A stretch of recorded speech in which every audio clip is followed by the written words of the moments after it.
পারো। আজ আমাদের দ্বিতীয় দিনের ক্লাস চলছে। গত দিনের ইংলিশ ক্লাস আশা করি সবাই এনজয় করেছো। আজকে ক্লাসটা দেখবে সবকিছু বা খুব ভালো হচ্ছে যদি তোমরা একটু কোঅপারেট করো স্যারের সাথে। আমি বেশি সময় নেব না, 7:30 বাজলে আমি স্যারকে দিয়ে দেবো, স্যার ক্লাস করবেন। স্যারের ক্লাস শেষ হওয়ার পর আমি ঠিক আবারও আসবো। স্যারের ক্লাস যখনই শেষ হবে আমি আবারও আসবো, এবং আমি আসার পর তোমাদের সাথে একটা সিক্রেট কোড শেয়ার করবো, আর কিছু না। এমন না যে অনেকটা সময় নেব, 2 মিনিট 3 মিনিট সময় লাগবে। তো যারা অলরেডি জয়েন করে গেছো তাদের আর রিজয়েন করতে অসুবিধা হবে না। যারা অলরেডি এই লিঙ্কে বা এই ক্লাসে জয়েন করে গেছো তারা 7:45 পর রিজয়েন করতে অসুবিধা হবে না। কিন্তু যারা জয়েন করনি তাদের বলছি নতুন করে স্যার জয়েন ক্লাসের করতে পরে পারবে। আপনি কখন আসবেন? ক্লাসটা যখনই শেষ হবে, আমি সবসময় ব্যাকগ্রাউন্ডে আছি।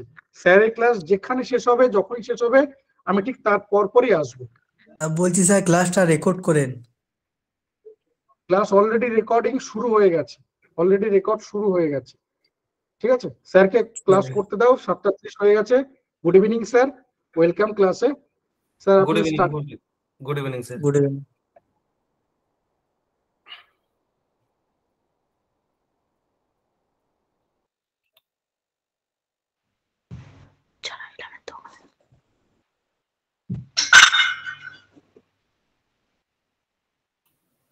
গুড ইভিনিং সবাইকে।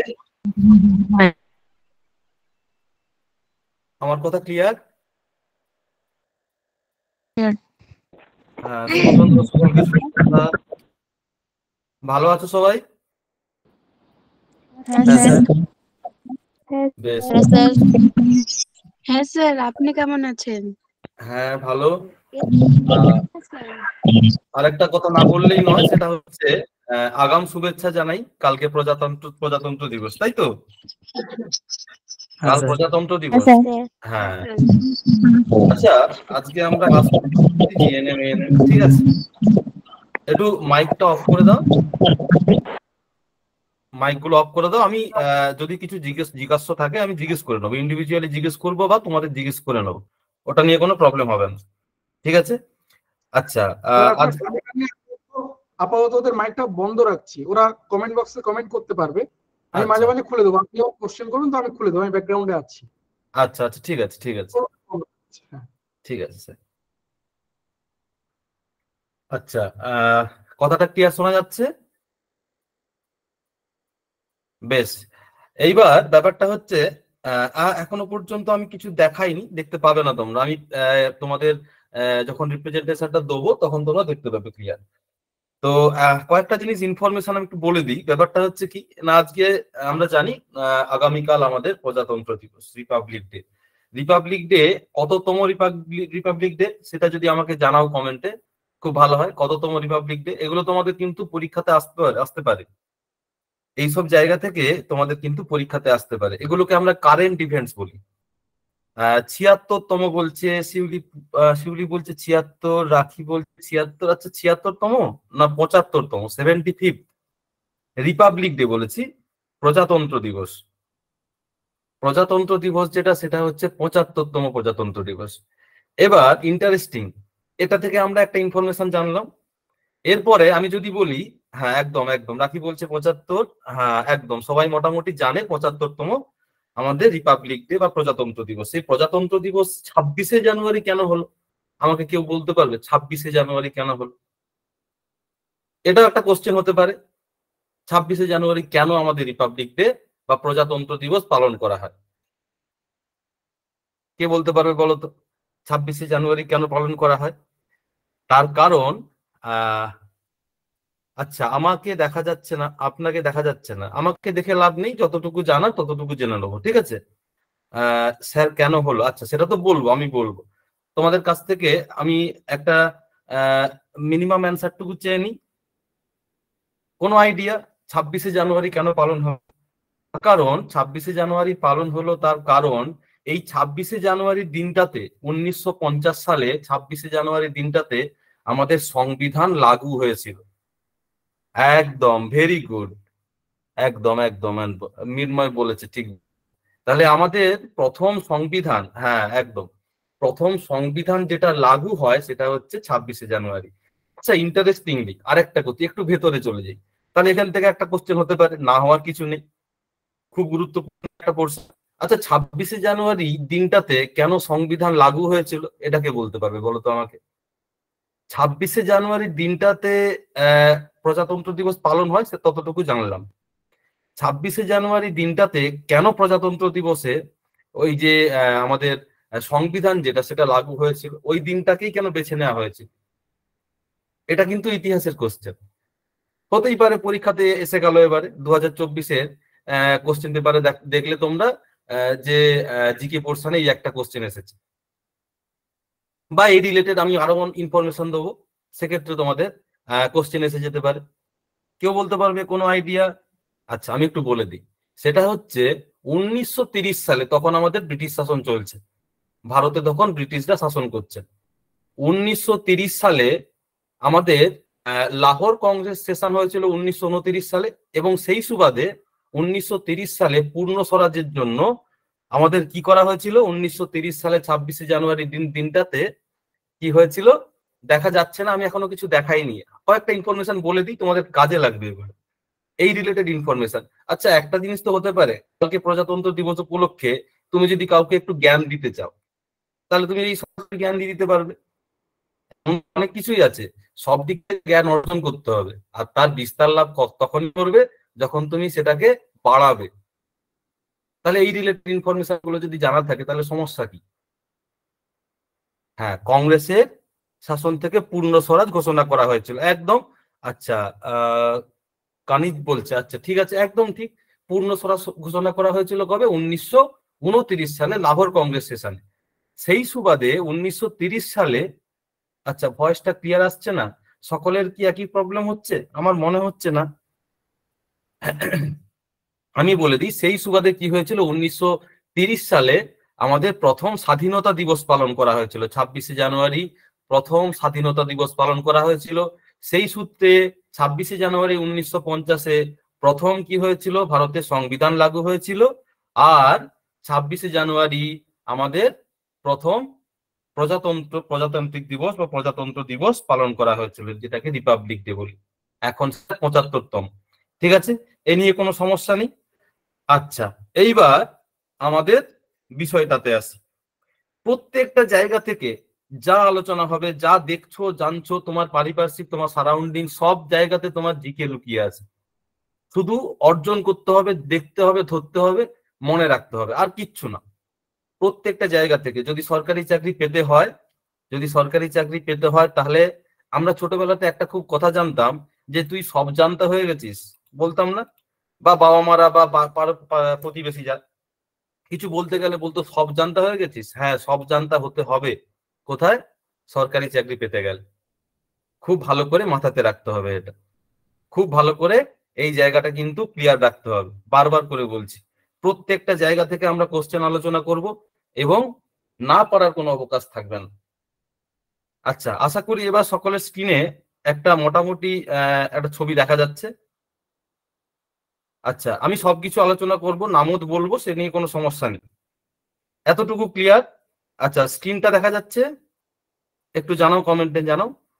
হ্যাঁ, একদম একদম স্ক্রিনটা দেখা যাচ্ছে, এ নিয়ে কোনো সমস্যা নেই। বেশ, এইবার আমাদের জায়গাটাতে আছে। হ্যাঁ, আমি বুঝতে পেরেছি, স্ক্রিন দেখতে পাচ্ছ সবাই। যখন প্রবলেম হবে তখন একবার আমাকে ইনফর্ম করে দেবে যে আজকে শুনতে পাচ্ছি না স্যার, বা জানতে এই পিকচারটা দেখতে পাচ্ছি না, ডিসপ্লে হচ্ছে না কিছু, এই নিয়ে। আচ্ছা, সবার প্রথমে আমাদের আজকের জিনিসটা কি আছে? আমাদের আজকের যে জিনিসটা আছে সেটা হচ্ছে কি, কনভার্সন এএনএম আর জিএনএম। ব্যাপারটা কি, এএনএম এর পুরো নাম, তোমরা যারা পড়াশোনা করবে বলে ভাবছো, যারা এই ডিপ্লোমা কোর্স করবে বলে ভাবছো, তারা অলমোস্ট জেনে গেছো, সে নিয়ে কোনো সমস্যা নেই। সেটা হচ্ছে কি, এএনএম হচ্ছে অক্সিলিয়ারি নার্সিং অ্যান্ড মিডওয়াইফারি, আর জিএনএম হচ্ছে জেনারেল নার্সিং অ্যান্ড মিডওয়াইফারি। এ নিয়ে কোনো সমস্যা নেই, এটা আমরা জানি সবাই। এরপরে আমরা জানবো কি না, এই যে সিলেবাসটা আছে, এই যে কোর্সটা আছে, এই কোর্স সম্বন্ধে দু একটা কথা জেনে নিতে হবে। সেটা জানার জন্য আমাদের জানতে হবে কি, সিলেবাসটা। পরীক্ষা কম বেশি সবাই দিচ্ছ। একটা কথা শুরুতে বলে রাখি, খুব মন দিয়ে শুনবে, খুব মন দিয়ে, একদম চোখ কান খাড়া করে শুনবে। আমরা যারা এই কম্পিটিটিভ লাইনে বা এই প্রতিযোগিতামূলক পরীক্ষাগুলো দেওয়ার জন্য এদিকে ঝোঁক নিয়েছো, এখন থেকে নিজেকে তৈরি করো যে পোস্টটার জন্য তুমি পড়ছো সেই পোস্টের জন্য। যে চেয়ারটাতে তুমি বসবে ভাবছো সেই চেয়ারটাকে ভালোবাসতে শেখো। সেই চেয়ারটা, সেই পোস্টটা শুধু তোমার জন্য, এতটুকু মনে রেখে পড়াশোনা করতে থাকো, দেখবে সাকসেস তুমি পাবেই। তুমি যদি তোমার পোস্ট, তোমার চেয়ার, তোমার হওয়ার লক্ষ্য বা এম, সেটাকে যদি ভালো না বাঁচতে পারো, তাহলে কিন্তু সাফল্য আসতে দেরি হবে, হয়তো নাও আসতে পারে। এটা তেতো লাগলেও সত্যি কথা। তাহলে নিজের পরিশ্রমটা তখনই দিতে পারবে, 100% ডেডিকেশন তখনই থাকবে যখন তুমি কি করবে না, তোমার চেয়ারটাকে বা তোমার পোস্টটাকে তুমি ভালোবাসতে পারবে। সরকারি চাকরি পেতে হবে, সরকারি স্ট্যাম্প লাগানো, আমার একটা অ্যাপয়েন্টমেন্ট লেটার আমার বাড়িতে আসবে, এই আমার লক্ষ্য। ঠিক আছে, এইবার ব্যাপারটা হচ্ছে আমি বলি যে আমি নিজেকে অন্যদের থেকে অন্যরকম করে ভাববো কেন? কারণ আছে, তার কারণ আছে। তোমরা যারা এই প্রতিযোগিতামূলক পরীক্ষাগুলো দিচ্ছ, তোমরা সবসময় you should be thankful to god, ভগবানের প্রতি কৃতজ্ঞ থাকবে তোমরা। আশেপাশে তো অনেক ছেলে মেয়ে থাকে, সবাই কি আর তোমাদের মতো পড়াশোনা করছে, তোমার মতো ভালো চাকরি করবে বলে ভাবছে, এত মনোযোগ দিয়ে পড়াশোনা করার জন্য ইচ্ছা প্রকাশ করছে? তা নয়। অনেকেই আছে চা দোকানে আড্ডা মারছে, বাইরে গিয়ে ঘুরছে, এখানে যাচ্ছে ওখানে যাচ্ছে। তারা কতটুকু নিজেদের কেরিয়ার নিয়ে সচেতন? আমরা সচেতন এই কারণেই ভগবান তোমাকে যোগ্য বলে মনে করেছে, তাই তুমি এদিকে এসেছো। ভগবানের প্রতি কৃতজ্ঞ তোমরা। এই যে ভগবান তোমাদের যোগ্য মনে করেছে, সেই যোগ্যতাটাকে তোমাকে পূর্ণভাবে, মানে একদম সরাসরি ভাবে, সম্পূর্ণভাবে তোমাকে ইউটিলাইজ করতে হবে। তোমার সাফল্য তখনই আসবে তখন তুমি পরিশ্রম করবে। এটা সবসময় মাথাতে রাখতে হবে, এ নিয়ে যেন কোনো সমস্যা না থাকে। নিজের প্রত্যেকটা সকাল, ঘুম থেকে ওঠা প্রত্যেকটা সকাল, প্রত্যেকটা সূর্য তোমার, ওই 24টা ঘন্টা তোমার। তুমি কি করে তার ইউটিলাইজ করবে সেটা তোমার দায়িত্ব, সেটা পুরোপুরি ভাবে রেসপন্সিবিলিটি তোমার। তুমি কেমন করে চালাবে দিনটা, সেটার উপর ডিপেন্ড করবে তোমার ভবিষ্যৎ। প্রত্যেকটা সকাল তোমাকে উপহার দিচ্ছে ভগবান, তুমি কেমন করে চালাবে সেটা তোমার উপর নির্ভর করবে। এটা নিয়ে যেন কারোর কোনো সমস্যা না থাকে। এখন থেকে নিজেকে একজন পরিশ্রমী মজুর ভাবতে শুরু করো। পরিশ্রমী মজুর, মজুর কারা হয় জানো তো? যারা ডেলি মজুরি করে, তাদের থেকে তোমরা কোনো অংশে কম নও। তারাও যেমন আর্থিক উপার্জনের জন্য মাথা পায়ে ফেলে পরিশ্রম করছে, তোমাদের এখন একমাত্র কাজ যেটা হবে সেটা হচ্ছে তোমাদের লক্ষ্য পূরণের জন্য পরিশ্রম। কোনো অংশে তোমরা একজন মজুরের থেকে কম না, এটা যেন ভাবতে হবে। ঠিক আছে? আচ্ছা, একটু না জ্ঞান ছাড়িয়ে আমরা একটু আমাদের টপিকে আসি। যদিও এটা জ্ঞান নয়, আমি একটা কথা বলে দিই, এইসব জিনিসগুলো যদি মাথাতে না রাখতে পারো তাহলে কিন্তু বারবার হোঁচট খেতে থাকবে। যেই কারণেই তো আমাদের মতো মাধ্যমরা রয়েছে, সে নিয়ে কোনো সমস্যা নেই, আমাদের তরফ থেকে সম্পূর্ণ সহযোগিতা তোমাদের প্রতি থাকবে। আমাদের এএনএম জিএনএম যেটা আছে সেটার সম্পর্কে একটু অবগত মোটামুটি সবাই আছে, সে নিয়ে কোনো সমস্যা নেই। এবার যেটা জানবো সেটা হচ্ছে কি এর মধ্যে কি আছে, কি নিয়ে কাটাছেড়া করব আমরা, সেটা একটু জেনে নিই। সবার প্রথমে এর সিলেবাসটা একটু আলোচনা করি। আমি বলে দিচ্ছি প্রথম থেকে শেষ পর্যন্ত। দেখো, এর সিলেবাস যেটা আছে, এই সিলেবাসে কি কি আছে। সবার প্রথমে আমাদের জীবন বিজ্ঞান আছে। জীবন বিজ্ঞান, এই যে জীবন বিজ্ঞান সাবজেক্ট আছে, এই জীবন বিজ্ঞান সাবজেক্টে কি আছে না 30 নাম্বার কোশ্চেন আছে, 30টা এমসিকিউ আছে এবং 10টা 2 নাম্বারের করে কোশ্চেন আছে টোটাল। এটা অ্যাকর্ডিং টু 2023-এর কোশ্চেন, অ্যাকর্ডিং টু 2023-এর প্যাটার্ন। আমি যদি 2023-এর কোশ্চেন পেপার ফলো করি তাহলে আমরা এই রকম একটা প্যাটার্ন আমি দেখতে পাবো। 2024-এ এখনো পর্যন্ত কোনো নোটিফিকেশন আসেনি, তবে খুব তাড়াতাড়ি চলে আসবে। এটা নিয়ে কোনো রকম কোনো চিন্তা যেন না থাকে। তাই 24-এর নোটিফিকেশন আসা পর্যন্ত আমি অপেক্ষা করব এ বললে কিন্তু হবে না। ওই যে বললাম, এখন থেকে, যখন থেকে তুমি ভেবেছো তুমি সরকারি চাকরি প্রার্থী, তখন থেকে তুমি একজন পরিশ্রমী মজুর, এখন থেকে ভাবতে শুরু কর। তাহলে এই যে 30টা কোশ্চেন এমসিকিউ আছে, এটা 1 নাম্বার করে, আর এটা 2 নাম্বার করে হলে টোটাল নাম্বার অফ কোশ্চেন 40, এবং এখানে মার্ক বা নম্বরটা কত নম্বরটা হচ্ছে 50। এর পাশাপাশি ভৌত বিজ্ঞান, ফিজিক্যাল সায়েন্স, এটা হচ্ছে ভৌত বিজ্ঞান। এই যে ভৌত বিজ্ঞান আছে সাবজেক্ট, এই ভৌত বিজ্ঞান সাবজেক্টে 15টা কোশ্চেন আছে। 15টা কোশ্চেন 1 নাম্বার করে, আর 5টা কোশ্চেন আছে 2 নাম্বার করে। সে করলে টোটাল নাম্বার অফ কোশ্চেন হবে কত? 20, এবং সেখানে মার্কস কত আসবে? 25। এরপরে এই ভদ্রলোক ইংরেজি, এই ইংলিশ ভদ্রলোক 15টা কোশ্চেন নিয়ে বসে আছে, সেখানে নাম্বার অফ কোশ্চেন 15, এখানে নাম্বারটাও টোটাল নাম্বার যেটা সেটাও 15। ম্যাথমেটিক্স মূলত অ্যারিথমেটিক বা তোমার হচ্ছে যে সঙ্গে এখন ইদানিং জিওমেট্রি, মেনসুরেশন বা মানে যেটাকে পরিমিতি বলি, যেটাকে জ্যামিতি বলি, সেই জায়গা থেকে কোশ্চেন দিচ্ছে। তাহলে এই জায়গাতে দেখো 10টা কোশ্চেন আছে, সেটা এমসিকিউ, 4টে করে অপশন পাবে, 10টা কোশ্চেন আছে, 10 নাম্বার। এরপরে আছে জেনারেল নলেজ। এই বাবুর ধরন একটু অন্যরকম। জেনারেল নলেজ আছে কটা কোশ্চেন? 10টা কোশ্চেন, তার জন্য ধার্য কত নাম্বার? 10 নাম্বার। এই যে 10 নাম্বার আছে, এই 10 নাম্বার অনেকেই নেগলেক্ট করে। কারণ কি? তার কারণ আমি বলছি, পুরোটা বলে দিই। লজিক্যাল রিজনিং, এই লজিক্যাল রিজনিং কত আছে? 5টা কোশ্চেন আছে 5 নাম্বারের। ঠিক আছে, আমরা এখানে যে প্যাটার্নটা দেখছি সেই প্যাটার্ন অনুযায়ী এতটুকু শিওর যে যদি আমাকে সরকারি চাকরি এই জিএনএম এএনএম এর পরীক্ষাতে পাস করতে হয়, তাহলে কোনগুলো করতে হবে? মূলত জীবন বিজ্ঞানের পোর্শনটা। এ বাবুর গুরুত্ব একটু বেশি, এ নিয়ে কোনো সমস্যা নেই, দেমাগও বেশি, 50 নাম্বার নিয়ে বসে আছে। ফিজিক্যাল সায়েন্স, ভৌত বিজ্ঞান, দেমাগ কম নয়, 25। তাহলে 25 আর 50, 75 নাম্বার ওরা দুজনেই খেয়ে নিল।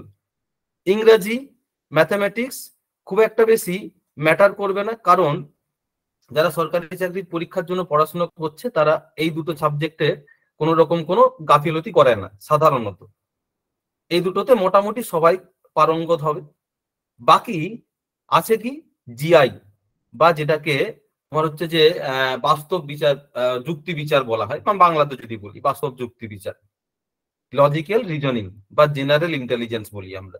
এই যে 5 নম্বর, এই 5 নম্বর নিয়েও মাথা ব্যথা নেই, কারণ তোমরা যদি একটু জিআই নিয়ে ঘাটাঘাটি করো তাহলে দেখতে পাবে সেখানে কোনো রকম কোনো বিশাল কিছু নেই যেটার জন্য আমাদের খুব পড়াশোনা করতে হয়। মোটামুটি একটু ধ্যান ধারণা থাকলে, জ্ঞান থাকলে, তা আমরা এখানে 5 নাম্বার পেতে পারি। এইবার একে আমি কেন আলাদা করেছি জানো তো? এর গুরুত্ব আছে। কি গুরুত্ব আছে? এই দুটো নিয়ে সবাই পড়াশোনা করবে, যারা জিএনএম এএনএম নিয়ে পড়বে তারা সবাই পড়াশোনা করবে। সবাই, কেউ ভালো করবে কেউ খারাপ করবে, যারা খারাপ করবে তারা খারাপ রেজাল্ট করবে, যারা ভালো করবে তারা অবভিয়াসলি ভালো করবে। কম্পিটিশন তো মূলত 20 to 30% স্টুডেন্টের মধ্যে হয়, এটা সবসময় মাথাতে রাখতে হবে। এই নিয়েও বলবো আমি কিছুক্ষণ পরে। তাহলে এখানে সবাই খারাপ খারাপ করবে না, সবাই মোটামুটি ভালো করবে। ম্যাথ আর ইংলিশ নিয়ে এটা নিয়েও মোটামুটি সবাই একটা ধ্যান ধারণা আছে ভালো, সেটা নিয়েও কোনো সমস্যা নেই। এই যে 10 নাম্বারটা, এই 10 নাম্বারটা একটু ম্যাটার করে যাবে। কেন না? এর সিলেবাসটা হিউজ, অনেক সিলেবাস, প্রচুর সিলেবাস, অনেক অনেক কিছু জানতে হয়। এরপরে জানবো আমরা জিকে পোর্শনে কি কি আছে। এই কারণে কি করে, ওই জায়গাটা সবাই ছেড়ে দিয়ে চলে আসে, ও যা হবে হবে, দেখা যাবে, ফল ম্যানেজ করে নেবো, বা ইত্যাদি ইত্যাদি ইত্যাদি। তো এই জায়গাতে যে একটু ভালো নলেজ রাখতে পারবে তাদের কিন্তু ডিফারেন্সিয়েট তৈরি করে দেবে। এগুলো তো লাগছেই, এগুলো তো অবভিয়াসলি লাগছে, এক্ষেত্রে কোনো রকম কোনো গাফিলতি করার অবকাশ নেই, এগুলো আমাদের ভালো করে করতেই হবে। তাছাড়াও জিকে পোর্শনটা, এই যে 10 নাম্বার নিয়ে বসে আছে ভদ্রলোক, একেও নিয়েও একটু ভাবতে হবে। তাহলে আমি যদি একটু ওভারঅল দেখি, তাহলে দেখতে পাবে, দেখো এইখানে একটা জিনিস লেখা আছে, দেখো life science, physical science, mathematics, এই 3জন কি করেছে না, এদের একটা আলাদা পার্টিশন তৈরি করেছে। না আমরা 10 বা 10th স্ট্যান্ডার্ড পর্যন্ত, মাধ্যমিক পর্যন্ত যে সিলেবাস আছে আমরা ওখান থেকেই আসবো। মানে মাধ্যমিকের মোটামুটি সিলেবাস কেউ যদি কভার করে ফেলে, তাহলে লাইফ সায়েন্স বা জীবন বিজ্ঞান, ভৌত বিজ্ঞান এবং অঙ্ক, এই 3টে চ্যাপ্টার নিয়ে কারোর কোনো সমস্যা থাকবে না, মোটামুটি সেটা নিয়েও কোনো সমস্যা থাকবে না। এইবার এইখানে দেখো জেনারেল ইন্টেলিজেন্সি, এই লজিক্যাল রিজনিং যেটা, আর জেনারেল নলেজ, এই দুটো যে পার্ট আছে না, এটা বলেছে 12 স্ট্যান্ডার্ড। তার মানে এটার একটা গুরুত্ব আলাদা করে তৈরি করেছে। এটার জন্য একটু ভালো করে পড়াশোনা করতে হবে। তাহলে প্রশ্ন একটা, স্যার 10 নাম্বারের জন্য এত খাটবো, কি করে হয়? কত সিলেবাস, কত সিলেবাস একটু একটু ওভারলুক করে নিন। মানে একটু এটা ব্রিফটা দিয়ে দিই। অ্যাকচুয়ালি জেনারেল নলেজ কিভাবে পড়তে হবে সেটা বলছি, তার আগে একটু সিলেবাসটা বলছি। জেনারেল নলেজের দুটো পার্ট আছে, একটা হচ্ছে সাবজেক্টিভ জিকে, সাবজেক্টিভ যেটা সাবজেক্ট ওরিয়েন্টেড, যেখানে হিস্ট্রি আছে, জিওগ্রাফি আছে, ইন্ডিয়ান পলিটি বা কনস্টিটিউশন আছে, ইন্ডিয়ান ইকোনমিক্স আর কারেন্ট অ্যাফেয়ার্স। ওই 10 নম্বরের মধ্যে আমি একটু শর্ট করে দিই, একটু সাজেস্টিভ করে দিই। কিরকম? হিস্ট্রি, জিওগ্রাফি, এই যে দুটো আছে না, এই জায়গা থেকে মূলত কোশ্চেন আসে, মূলত কোশ্চেন আসে। এই জায়গাগুলো যদি আমি ওভারলুক করে যাই তাতে আমার কোনো সমস্যা হবে না, কিন্তু ইতিহাস বই নিয়ে কোন রকম কোনো গাফিলতি রাখা যাবে না। এবার আসি আমি স্ট্যাটিক জিকে। এই স্ট্যাটিক জিকে কিন্তু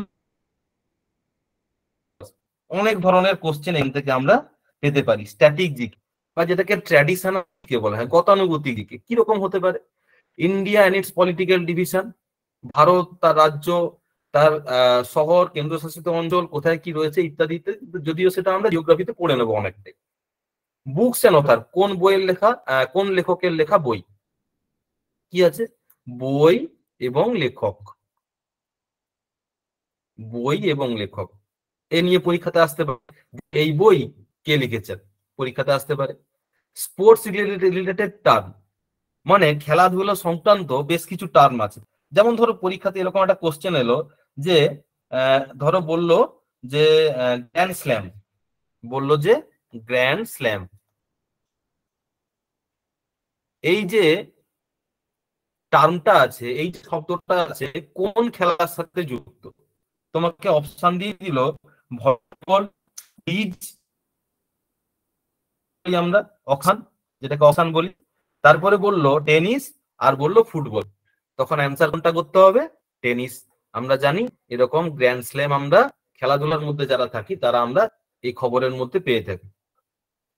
ঠিক আছে, এই ধরনের কোশ্চেন আসতে পারে। তারপরে দেখো largest, smallest, longest in the world and India, ভারতের মধ্যে বৃহত্তম কোনটা? মানে তোমাদের বললো হয়তো ভারতের মধ্যে তোমার বৃহত্তম রাজ্য কোনটা, বলতে পারে। ভারতের মধ্যে উচ্চতম জলপ্রপাত কোনটা, বলতে পারে। ভারতের মধ্যে উচ্চতম ড্যাম বা বাঁধ, নদী বাঁধ কোনটা, বলতে পারে। পৃথিবীর মধ্যে সব থেকে বড় দ্বীপ কোনটা, বলতে পারে। এই ধরনের কোশ্চেন এখানে পেয়ে যাব আমরা। তারপরে ধরো বললো যে headquarter of different international organisation, মানে যত বড় বড় আন্তর্জাতিক অর্গানাইজেশন আছে, সংস্থা আছে, তাদের হেডকোয়ার্টার কোথায় আছে, এই ধরনের কোশ্চেন দিতে পারে। এসেও সেই ধরনের কোশ্চেন, এ নিয়ে কোনো সমস্যা নেই, এই রিলেটেড আমরা আলোচনা করব। ধরো এখানে বললো যে ওয়ার্ল্ড ব্যাংক বা বিশ্ব ব্যাংক, সেই বিশ্ব ব্যাংকের হেডকোয়ার্টার কোথায়, বলতেই পারবে। তারপরে ধরো বললো ইউনেস্কো এর তোমার হেডকোয়ার্টার কোথায়, বলতে পারে, জিজ্ঞেস করতে পারে, এই ধরনের কোশ্চেন।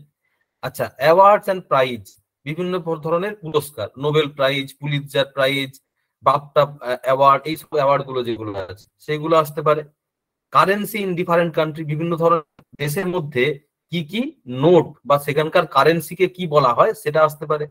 ফেমাস ক্লাসিক্যাল ড্যান্স, মানে শাস্ত্রীয় সঙ্গীত বা শাস্ত্রীয় নৃত্য যেগুলো সেগুলো আছে।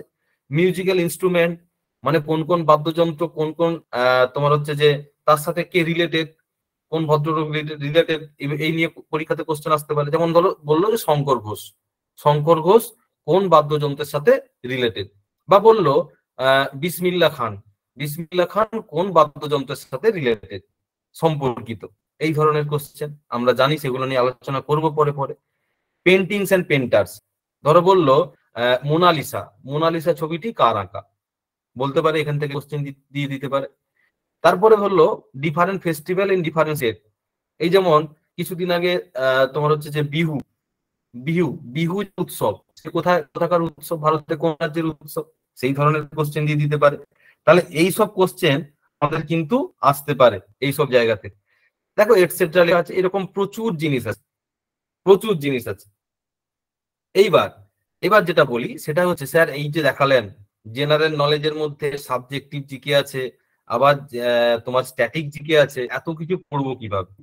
একটা জিনিস বলি, পরিশ্রমের কোনো বিকল্প নেই, পরিশ্রম তোমাকে করতে হবে। আমি সবার প্রথম বলে রাখি যে পৃথিবীর কোনো তোমার হচ্ছে যে গাইড নেই যে তোমাকে ক্যাপসুলের মতো খাইয়ে দেওয়া হবে, সেটা খাইয়ে দিলে তুমি চাকরি পেয়ে যাবে। এই জিনিস কিন্তু কোথাও কোথাও পৃথিবীতে দেখা মিলবে না। পরিশ্রমটা নিজেকে করতে হবে, নিজের পরিশ্রমের উপর বিশ্বাস রাখতে হবে, দেখবে তুমি এমনি থেকেই চাকরি পেয়ে যাবে, তুমি এমনি থেকেই ক্র্যাক করতে পারবে।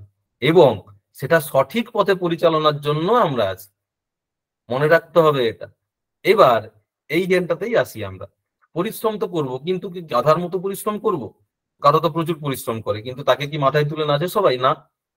পরিশ্রম করতে হবে স্মার্টলি, পরিশ্রম করতে হবে প্ল্যানফুলি, যেই কারণে আমাদের সাহায্য তোমাদের কোথাও না কোথাও লাগবে। ব্যাপারটা কি, কিভাবে পড়বো? আমি যেমন বললাম এখানটাতে যে হিস্ট্রি, জিওগ্রাফি এই দুটো পোর্শনের মধ্যে থাকলেই তোমাদের সাবজেক্টিভ জিকে কমপ্লিট হয়ে যাবে। ঠিক আছে, এ নিয়ে কোনো সমস্যা নেই, এটা তোমাদের প্রবলেম হবে না, এক্ষেত্রে তোমাদের কোনো প্রবলেম হবে না। ঠিক আছে। আবার এই যেমন ধরো এইসব জায়গা থেকে খুব গুরুত্বপূর্ণ যে পয়েন্ট গুলো আছে, যে ইনফরমেশন গুলো আছে, সেগুলো বাদ দিয়ে খুব একটা বেশি পড়ার দরকার নেই, সেগুলো আমরা বলে দেবো কিভাবে করতে হবে। প্রয়োজন মতো নোটস দিয়ে দেবো বাংলাতে, সে নিয়ে কোনো সমস্যা নেই। এগুলো যা আছে সব বাংলাতে, সব বাংলাতে, সেটা নিয়ে কোনো সমস্যা নেই। ঠিক আছে। এইবার যেটা বলছি সেটা হচ্ছে কি, যে প্ল্যানফুলি স্মার্টলি আমরা তো এত সহজে বললাম, কিভাবে করব, তার ওয়েটা কি হবে, তার রাস্তা আছে, কিভাবে প্ল্যানফুলি করব। এই যে বললাম 24টা ঘন্টা তোমার, দিনের 24 ঘন্টা তোমার, এটাকে যদি 8 দিয়ে ভাগ করি, এইভাবে ভাগ করতে পারি। 8 ঘন্টা আমরা ঘুমানোর কাজে লাগাই, 8 ঘন্টা যদিও কেউ ঘুমায় না, 8 ঘন্টা ঘুমানোর কাজে লাগাচ্ছি। তাহলে এই যে 8 ঘন্টা আছে, এই 8 ঘন্টা নিজেকে দিচ্ছি, এটা ঘুমানোর কাজে লাগাচ্ছি। আর বাকি যে 8 ঘন্টা আছে, এটা শুধুমাত্র নিজের ভবিষ্যতের জন্য। অর্থাৎ আমি শুধু বলছি কি, পরিশ্রমের জন্য। পরিশ্রম না করলে তো ভবিষ্যৎ উজ্জ্বল হবে না। তাহলে এই যে 8 ঘন্টা আছে, এই 8 ঘন্টা সম্পূর্ণভাবে পড়াশোনার জন্য দাও। আমি 8 ঘন্টা দিতে হবে না, তুমি ছেড়ে দাও।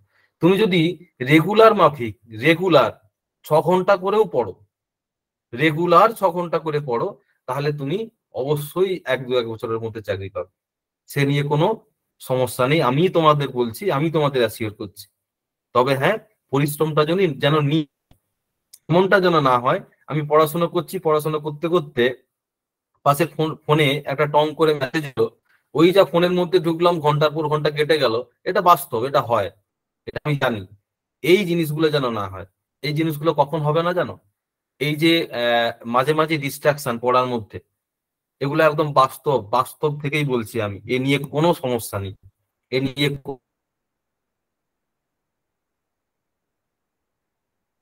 কোনো দ্বিধা নেই। মানে তোরা একটু, এগুলো হয় আমরা জানি, এগুলো কখন হয় যখন আমরা পড়াশোনাটাকে ভালোবাসতে পারি, পড়াশোনাকে নিয়ে বেশি ঘাটাই না, মানে হবে এরকম একটা ব্যাপার যখন হয়, তখন এই ধরনের ডিস্ট্রাকশনটা আছে। তুমি কোনোদিন দেখেছো তোমার মাধ্যমিক বা বোর্ডের পরীক্ষার সময় তুমি যখন 8 ঘন্টা 10 ঘন্টা করে পড়েছিলে, তখন ডিস্ট্রাকশন এসেছে? তার কারণ কি বলতো? তোমার মাথার মধ্যে ছিল যে আমাকে ভালো রেজাল্ট করতে হবে, বাবা মা আমাকে নিয়ে গর্ব করবে, স্কুলের মধ্যে প্রথম সারির ছাত্র হতে হবে, এই নিয়ে আমরা ভেবেছি এবং পড়াশোনাটাকে ভালোবেসে করেছি বলে তখন আমাদের ডিস্ট্রাকশন আসেনি। এখন বোর্ডের এক্সাম নেই, কিন্তু ভবিষ্যতের এক্সাম আছে, যেটা সব থেকে বেশি জরুরি যেটা, সেটা সেই জায়গাতে নিজেদেরকে কিন্তু তৈরি করতে হবে। তাহলে এই ভবিষ্যতের জন্য নিজেকে 8 থেকে 6 ঘন্টা অনায়াসেই দেওয়া যায়। 6 ঘন্টা করবো কি, 6 ঘন্টা করবো কি, রুটিন করব, একটা রুটিন বাঁধা বা ছকে বাঁধা, যেন তোমার হচ্ছে যে প্রসিডিউর থাকে। পড়াশোনা শুধুমাত্র যা হোক করে পড়লে হবে না, পড়াশোনাটা হবে রুটিন মাফিক। সকালবেলা 2 ঘন্টা অঙ্ক করব, তারপরের 2 ঘন্টা ইংরেজি পড়বো, তারপরের 3 ঘন্টা আমি লাইফ সায়েন্স পড়বো, তারপরের 2 ঘন্টা আমি ফিজিক্যাল সায়েন্স পড়বো। যে যার মতো করে রুটিন করো, রুটিন করে পড়তে থাকো, দেখবে পড়াশোনাতে ভালোবাসা, পড়াশোনাতে টান আসতে বাধ্য। এ নিয়ে কোনো সমস্যা হবে না, কোনো সমস্যা হবে না, আমি তোমাদের বলছি। ঠিক আছে। এ নিয়ে আমরা প্রচুর আলোচনা করব। এই সব জিনিসগুলো নিয়ে আলোচনা করতে হবে, না করলে হবে না। আর ব্যাপারটা হচ্ছে যে পড়াশোনাটা যখন করবে তখন স্মার্টলি করতে হবে, প্ল্যানফুলি করতে হবে, যেই কারণে আমাদের কিন্তু এইখানটাতে আমরা একসাথে সমবেত হয়েছি, এ নিয়ে কোনো সমস্যা নেই। আজকে যেটা আমাদের টপিক একটু অন্যরকম, একটু জিওগ্রাফি ঘেঁষা টপিক, কিন্তু স্ট্র্যাটেজিকের পোর্শনও পড়ে যাবে। সেটা কি? ভারতের রাজনৈতিক বিভাগ। এটা একটা ভারতের ম্যাপ। আশা করি সবাই শুনতে পাচ্ছ, সবাই শুনতে পাচ্ছ তো? বেশ, মোটামুটি সবাই শুনতে পাচ্ছে, ঠিক আছে। হ্যাঁ, একদম একদম একদম, আমি বুঝতে পেরেছি, মোটামুটি সবাই শুনতে পাচ্ছে, এ নিয়ে কোনো সমস্যা নেই। আচ্ছা, তাহলে দেখো, হ্যাঁ একদম একদম। এবার একটু দেখো, আমাদের টপিকটাতে আসি। নিজেদের মতো করে একটু আলোচনা করবে বা আমাকে একটু রেসপন্স করার চেষ্টা করবে, ঠিক আছে? আমি চাইবো স্যারকে বলার জন্য যে একটু যদি এটা অন করে দেওয়া হয়, আমাদের থেকে কিছু কোশ্চেন জেনে নেব। কারণ ভারতের সম্পর্কে জানতে হলে ভারতের মানচিত্র সম্পর্কে জানতে হবে, ঠিক আছে? আমি ইন্ডিভিজুয়ালি জিজ্ঞেস করব বা যে কোনো একজনকে জিজ্ঞেস করবো, সবাই মিলে একসাথে বললে কিন্তু শুনতে পাবো না, শুধু শুধু শুধু সময়টা নষ্ট হবে। আচ্ছা, আমাদের যে ভারত আছে, এই ভারতের একটা ছবি দেখা যাচ্ছে। আজকে আলোচনা করছি কি? ভারতের রাজনৈতিক বিভাগ। ভারতের রাজনৈতিক বিভাগ, ঠিক আছে। ভারতের রাজনৈতিক বিভাগে কি আছে?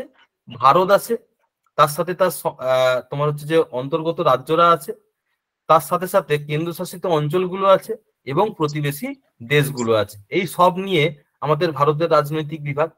এই রাজনৈতিক বিভাগে এখানে দেখতে পাচ্ছ যে ভারতের প্রতিবেশী দেশগুলো নিয়ে আগে বলে দেওয়া আছে এবং তার সারাউন্ডিংস কি কি আছে, তার আশেপাশে কি কি গুলো আছে, সেইগুলো নিয়ে এখানে কোশ্চেন হতে পারে। যেমন তোমাকে যদি কোশ্চেন করে যে ভারত যে আছে, ভারতকে তোমার হচ্ছে যে পেনিনসুলার দেশ কেন বলা হয়, বা উপদ্বীপীয় দেশ কেন বলা হয়, তার কারণ কি হতে পারে? তার কারণ হচ্ছে ভারতের পশ্চিম দিকে আরব সাগর, দক্ষিণ দিকে ভারত মহাসাগর এবং পূর্ব দিকে বঙ্গোপসাগর, 3 দিক জল দিয়ে ঘেরা থাকে। এটা সব সময় মনে রাখতে হবে। তাহলে পশ্চিম দিকে আরব সাগর, এখানে আছে বঙ্গোপসাগর যেটা আছে পূর্ব দিকে, এবং এখানে আছে ভারত মহাসাগর। আমি আজকে তোমাদের অ্যাসিওর করছি, এটা বলে দিচ্ছি যে আজকের পরে ভারত এবং ভারতের মানচিত্র সাথে তার রাজনৈতিক বিভাগ নিয়ে কারোর কোনো সমস্যা থাকবে না, কারোর কোনো সমস্যা থাকবে না। আমাকে একটু কোঅপারেট করতে হবে, আমার সাথে একটু কোঅপারেট করতে হবে। আমি যাকে জিজ্ঞেস করবো, যেভাবে জিজ্ঞেস করবো তার অ্যান্সার করতে হবে। দেখবে ভারতের মানচিত্র এবং তার অন্তর্গত রাজ্য, কেন্দ্রশাসিত অঞ্চল বা প্রতিবেশী দেশগুলো নিয়ে কোনো সমস্যা থাকবে না। তাহলে 3 দিক জল দিয়ে ঘেরা আছে, তাই পেনিনসুলার বলা হয়। এছাড়াও আরেকটা জিনিস বলা হয়, সেটা হচ্ছে কি ক্রান্তীয় দেশ। ক্রান্তীয় দেশ কেন বলা হয়? ক্রান্তীয় দেশ কেন বলা হয় তার কারণ কে বলবে? আমাকে যে কোনো একজন বলো, ক্রান্তীয় দেশ কেন বলা হয়? কে বলতে পারবে? স্যার, ভারতের উপর দিয়ে কর্কটক্রান্তি রেখা প্রবাহিত হয়েছে এই কারণে। এক্সেলেন্ট, একদম সুন্দর উত্তর। তাহলে ভারতের মধ্যে দিয়ে কর্কট ক্রান্তি রেখা প্রবাহিত হয়েছে বলে বা গেছে বলে এটাকে ক্রান্তীয় দেশ বলা হয় বা ট্রপিক্যাল কান্ট্রি বলা হয়, ক্রান্তীয় দেশ। তাহলে দ্বীপীয়, ক্রান্তীয় মনে রাখতে হবে।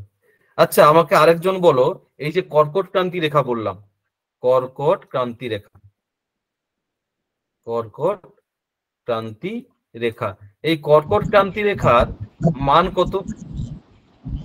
কে বলতে পারবে? কর্কট ক্রান্তি রেখার মান কত? কে বলতে পারবে?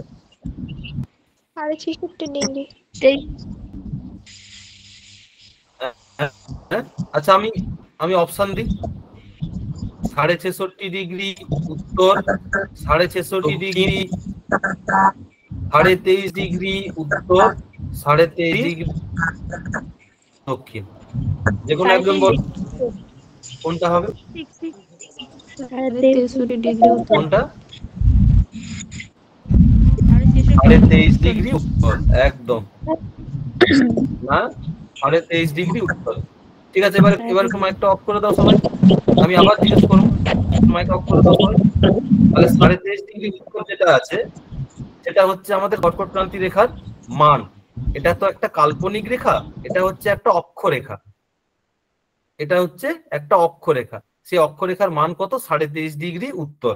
ঠিক আছে, এই কারণেই আমাদের এই কর্কটক্রান্তি রেখা প্রবাহিত হয়েছে বলে এটাকে ক্রান্তীয় দেশ বলা হয়। ঠিক আছে, এটা নিয়ে কোনো সমস্যা নেই। তাহলে এই যে আমাদের এটা আছে তোমার হচ্ছে যে 23.5 ডিগ্রি নর্থ বা উত্তর অক্ষরেখা যেটা, এটা নিয়ে বুঝতে পারলাম, এটা দেখে বুঝতে পারলাম ভারত কোন গোলার্ধে আছে। পৃথিবীতে এরকম করে এটা যদি পৃথিবী ধরি তাহলে এটা হচ্ছে 0 ডিগ্রি বা নিরক্ষরেখা, আর এটা যদি আমরা 0 ডিগ্রি মধ্যরেখা ধরি তাহলে এটা 4 ভাগে ভাগ করছে। একটা হচ্ছে উত্তর পশ্চিম, একটা হচ্ছে উত্তর পূর্ব, একটা হচ্ছে দক্ষিণ পশ্চিম, আর একটা হচ্ছে দক্ষিণ পূর্ব। এক্ষেত্রে আমাদের পরিষ্কার না, ভারতের এই যে ভারতটা আছে, ভারত হচ্ছে আমাদের উত্তর পূর্ব দিকে অবস্থিত। তাই ভারতের মধ্যে দিয়ে যত অক্ষরেখা যাবে সব উত্তর এবং যত দ্রাঘিমা রেখা যাবে সব পূর্ব। এটা হচ্ছে আমাদের ফান্ডামেন্টাল জিনিস। ঠিক আছে, এরপরে আমাদের আসল জায়গাতে আসি। ঠিক আছে, এ নিয়ে কোনো সমস্যা নেই, পরীক্ষাতে আসতেই পারে যে যদি বলে যে ভারতকে কি বলা হয়, এরকম দেয়া আছে অপশনগুলো, উপদ্বীপীয় দেশ, ক্রান্তীয় দেশ, উপরের দুটোই বা কোনোটাই নয়, তখন করতে হবে উপরের দুটোই। এরকম কোশ্চেন দিতে পারে, না হওয়ার কিছু নেই। বা তোমাদের কোশ্চেন দিয়ে দিল যে ভারতকে ক্রান্তীয় দেশ কেন বলা হয়, কর্কটক্রান্তি রেখা গেছে বলে, এরকমও দিতে পারে। এইবার বলো ভারতকে এভাবে এভাবে আছে, দেখো এই যে ভারতকে কেন্দ্র করে কতগুলো প্রতিবেশী দেশ আমাদের চারপাশে রয়েছে সেটা যদি বলি একটু, তাহলে ভারতকে কেন্দ্র করে কতগুলো প্রতিবেশী দেশ রয়েছে একটু ভালো করে দেখে নাও, যারা ভারতের সাথে আন্তর্জাতিক সীমানা দখল করে আছে, সাথে প্রণালীর দ্বারা ভাগ হয়ে আছে। তাহলে এখানে দেখো পাকিস্তান, এখানে দেখো আফগানিস্তান, এখানে দেখো চীন, এটা হচ্ছে নেপাল, এখানে দেখো এটা ভুটান, এটা হচ্ছে ভুটান, এখানে দেখো এটা বাংলাদেশ, এখানে লেখা আছে দেখো বাংলাদেশ, এখানে দেখো মিয়ানমার, আর এখানে দেখো নিচে প্রণালীর দ্বারা বা জলরাশির দ্বারা ভাগ আছে শ্রীলঙ্কা। তাহলে দেখো 1 2 3 4 5 6 7 8, তাহলে 8খানা এমন প্রতিবেশী দেশ আছে। এছাড়াও আমি এখানে দেখো মালদ্বীপ বলে একটা দেশ আছে। আচ্ছা আচ্ছা, মাইকটা অফ করে দাও, সবাইকে বলছি মাইকটা অফ করে দাও, যখন জিজ্ঞেস করবো তখন আবার খুলবে। এবার দেখো, তাহলে এখানে দেখো মালদ্বীপ আছে, এখন চর্চিত একটা খুব বিষয় আমরা বলতে পারি মালদ্বীপ। এই লাক্ষাদ্বীপের কাছাকাছি, লাক্ষাদ্বীপের ঠিক নিচে, লাক্ষাদ্বীপের একদম নিচে আছে মিনিকয়, এবং মিনিকয় এবং মালদ্বীপের মাঝখানে 8 ডিগ্রি চ্যানেল দ্বারা ভাগ আছে। তাহলে এই মালদ্বীপ প্রতিবেশী দেশ, কিন্তু এটাকে দেখবো না, বলবো না, তার কারণ এই অনেকটা দূরে আছে। তাহলে আমরা বলতে পারি এই দেশগুলো আছে মূলত 8টা দেশ। এবার আমি যদি একটু আলাদা করে নিই, শ্রীলঙ্কার জলরাশির দ্বারা বা প্রণালীর দ্বারা ভাগ আছে। তাহলে মূলত আমাদের আন্তর্জাতিক সীমানা দখল করে আছে কোন কোন দেশ? পাকিস্তান, আফগানিস্তান, চীন, নেপাল, ভুটান, বাংলাদেশ, মিয়ানমার। ঠিক আছে, এই দেশগুলো হচ্ছে আমাদের প্রতিবেশী দেশ যারা আন্তর্জাতিক সীমানা দখল করে আছে। এই থেকে এখান থেকে এখান পর্যন্ত তো আমাদের পুরোটাই আন্তর্জাতিক সীমানা। এটা কত আছে জানো? 15,200 কিলোমিটার আন্তর্জাতিক সীমানা আছে। আরেকটা জিনিস এখানে বলে দিই, যেটা পরেও জানবো, সেটা হচ্ছে উপদ্বীপীয় কেন বলা হয়, তার কারণ কি 3 দিক জল দিয়ে ঘেরা। তাহলে দেখো আমাদের বেশ কতটা আমাদের এরকম বাউন্ডারি লাইন রয়েছে যেটা উপকূল সীমানা দখল করে আছে। উপকূল সীমানা মানে কোনো না কোনো সমুদ্রের সাথে, জলভাগের সাথে যুক্ত আছে। তাহলে এখানে টোটাল উপকূল সীমানার দৈর্ঘ্য, উপকূল সীমানার দৈর্ঘ্য সেটা হচ্ছে কত? 7,516.6 কিলোমিটার। এটা ইনক্লুডিং এখানে লাক্ষাদ্বীপ আর এখানে আছে আন্দামান নিকোবর। আন্দামান নিকোবর এবং লাক্ষাদ্বীপ দুটো মিলিয়ে আমাদের টোটাল উপকূল সীমানা, এই যে রেখাটা আছে, এই যে রেখাটা দেখতে পাচ্ছ তোমরা, এটার দৈর্ঘ্য কত হয়েছে? ৭,৫১৬.৬ কিলোমিটার। পরীক্ষাতে কোশ্চেন আসবে, এর শেষে কোশ্চেন পেয়ে যাব আমরা, ইন্ডিভিজুয়ালি তখন জিজ্ঞেস করব, তখন কিন্তু বলতে হবে। আর পড়াশোনাটা যদি পড়াশোনার মতো করো না, তোমাকে চাকরি পাওয়া থেকে কেউ আটকাতে পারবে না। শুনতে হয় শুনছি, বা বোরিং লাগছে বেরিয়ে চলে যাচ্ছি, এ করলে কিন্তু পরীক্ষাতে সমস্যা হয়ে যাবে, নিজের প্রিপারেশনেও ঘাটতি পড়বে, পরে গিয়ে বুঝতে পারবে না। যেখান থেকে নলেজ পাচ্ছ সেখান থেকেই নিতে হবে। সেটা তোমার সারাউন্ডিংস হতে পারে, তোমার দেখা কোনো গল্পের বই হতে পারে, পড়া কোনো গল্পের বই হতে পারে, কোনো সিনেমা হতে পারে, বা তুমি এখন যেটা দেখছো সেখান থেকে হতে পারে। সব জায়গা থেকে তুমি জ্ঞান অর্জন করছো, এটা তো অবভিয়াসলি এখানে তো এক্সাম ওরিয়েন্টেড হচ্ছেই। তাহলে এটার গুরুত্বটা তোমাদের বুঝতে হবে একটু। এবার দেখো, আচ্ছা, এই গেল আমাদের উপকূল সীমানার দৈর্ঘ্য। এটা হচ্ছে আমাদের উপকূল সীমানার দৈর্ঘ্য, কত? ৭,৫১৬.৬ কিলোমিটার। এবার একটু যদি বলি যে এই আন্দামান নিকোবর এটা একটা দ্বীপপুঞ্জ, আর এখানে আছে লাক্ষাদ্বীপ, এটাও একটা দ্বীপপুঞ্জ। এই দুটো দ্বীপপুঞ্জ বাদ দিয়ে এখান থেকে এখান পর্যন্ত যতটুকু অংশ ভারতের মূল ভূখণ্ডের মধ্যে রয়েছে, মানে এই করে এই যে গেছে, এই এই এখান পর্যন্ত, এটা কত কিলোমিটার? এটা হচ্ছে ৬১০০ কিলোমিটার, ৬,১০০ কিলোমিটার। এই হলো আমাদের আউটলাইন, কার? ভারতের আউটলাইন। এরপরে আসি আমাদের পরের ছবিতে, কি আছে ছবিটাতে? এই ছবিটাতে আছে কি? ভারত এবং তার প্রতিবেশী নয়, তার মধ্যে তার অন্তর্গত রাজ্যগুলো, এই রাজ্যগুলো আছে। এইবার এখানে বেশ কিছু জিনিস আমরা জানবো। সবার প্রথমে একটু আগে আমরা জানলাম যে ভারতের চারপাশে এরকম দেশগুলো রয়েছে যারা আন্তর্জাতিক সীমানা দখল করে আছে। এই যে আছে, এই আন্তর্জাতিক সীমানা দখল করে আছে কত কিলোমিটার বলেছিলাম? ১৫,২০০ কিলোমিটার। যদি বলে কোন কোন রাজ্য বা কতগুলো রাজ্য এই আন্তর্জাতিক সীমানা দখল করে আছে, কি হবে? ছবি যেন চোখের সামনে ভাসে, কোথায় কোন রাজ্য আছে। এই যে ছবিটা আমরা এখন আলোচনার মধ্যে নিয়ে আসছি, এই ছবিটা যদি দেখো তাহলে কিন্তু পুরো ক্লিয়ার হয়ে যাবে, পুরো ক্লিয়ার। আর আমি তো বলেইছি আগে যে এইসব জায়গা থেকে কোশ্চেন বারবার এসেছে, বারবার, এ নিয়ে কোনো বলার কোনো জায়গা নেই। কিন্তু একটু ভালো করে দেখে নাও, দেখে খুব স্পষ্ট হয়ে যাবে জিনিসটা। সবার প্রথমে তাহলে কোন কোন জায়গা, কোন কোন রাজ্য বা কোন কোন আমাদের হচ্ছে যে কেন্দ্রশাসিত অঞ্চল এই আন্তর্জাতিক সীমানা, মানে এই যে এইখান থেকে একদম এইখান পর্যন্ত কতগুলো রাজ্য আছে দেখুন। আচ্ছা দেখি, প্রথমে আছে দেখো গুজরাট ১, রাজস্থান ২, এই দেখো পাঞ্জাব ৩, এবার আসি এখানে হিমাচল প্রদেশ ৪, লাদাখ এবং জম্মু কাশ্মীর দুটো রাজ্য নয়, কেন্দ্রশাসিত অঞ্চল। তাহলে এটা ধরে নি, অসুবিধা নেই। জম্মু কাশ্মীর যেটা পাকিস্তানের সাথে আছে, লাদাখ যেটা পাকিস্তান, আফগানিস্তান এবং তিব্বত তিনটের সাথেই আছে, তাহলে এগুলো ধরে নি। তাহলে গুজরাট, রাজস্থান, পাঞ্জাব, জম্মু কাশ্মীর, লাদাখ, হিমাচল প্রদেশ, এখানে দেখো উত্তরাখণ্ড, এই দেখো উত্তরাখণ্ড, তারপরে দেখো উত্তরপ্রদেশ, তারপরে এখানে দেখো বিহার, তারপরে দেখো এখানে ওয়েস্ট বেঙ্গল, এটা আমাদের ওয়েস্ট বেঙ্গল, আমাদের বাংলা। এই দেখো সিকিম আছে, এখানে দেখো আসাম, এখানে দেখো অরুণাচল প্রদেশ, এই হচ্ছে নাগাল্যান্ড, মণিপুর, মিজোরাম, এই ত্রিপুরা, এই হচ্ছে মেঘালয়। তাহলে এই রাজ্যগুলো যেগুলো, সেগুলো দেখো সবাই কোনো না কোনো দেশের সাথে আন্তর্জাতিক সীমানা দখল করেছে।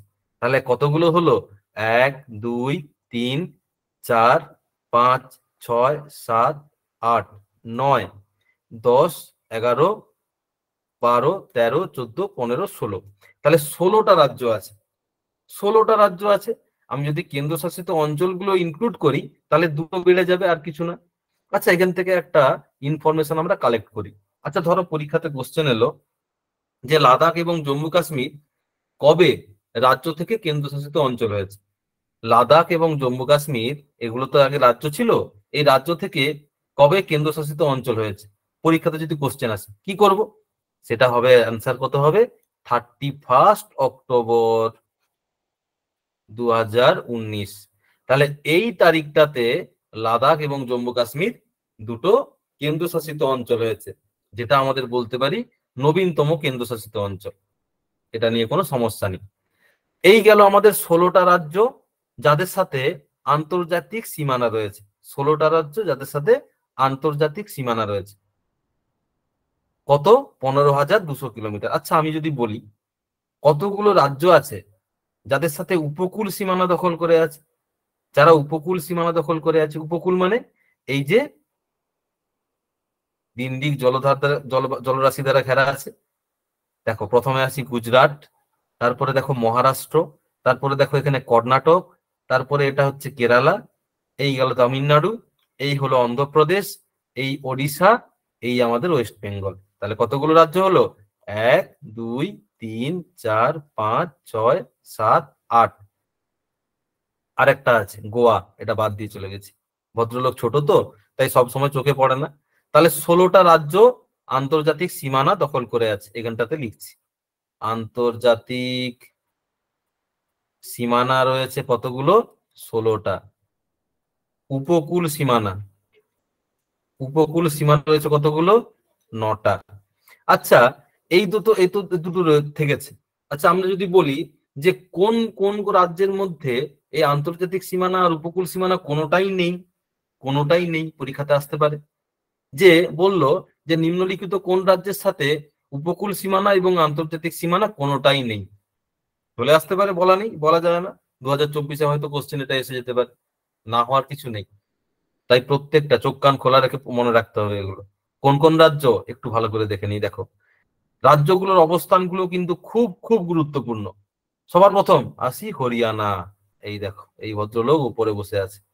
তারপরে দেখো মধ্যপ্রদেশ মাঝে বসে আছে। তারপরে দেখো তার তার থেকে ভাগ হয়েছে ছত্তিশগড় 2000 সালে, সেটা হয়েছে এখানে।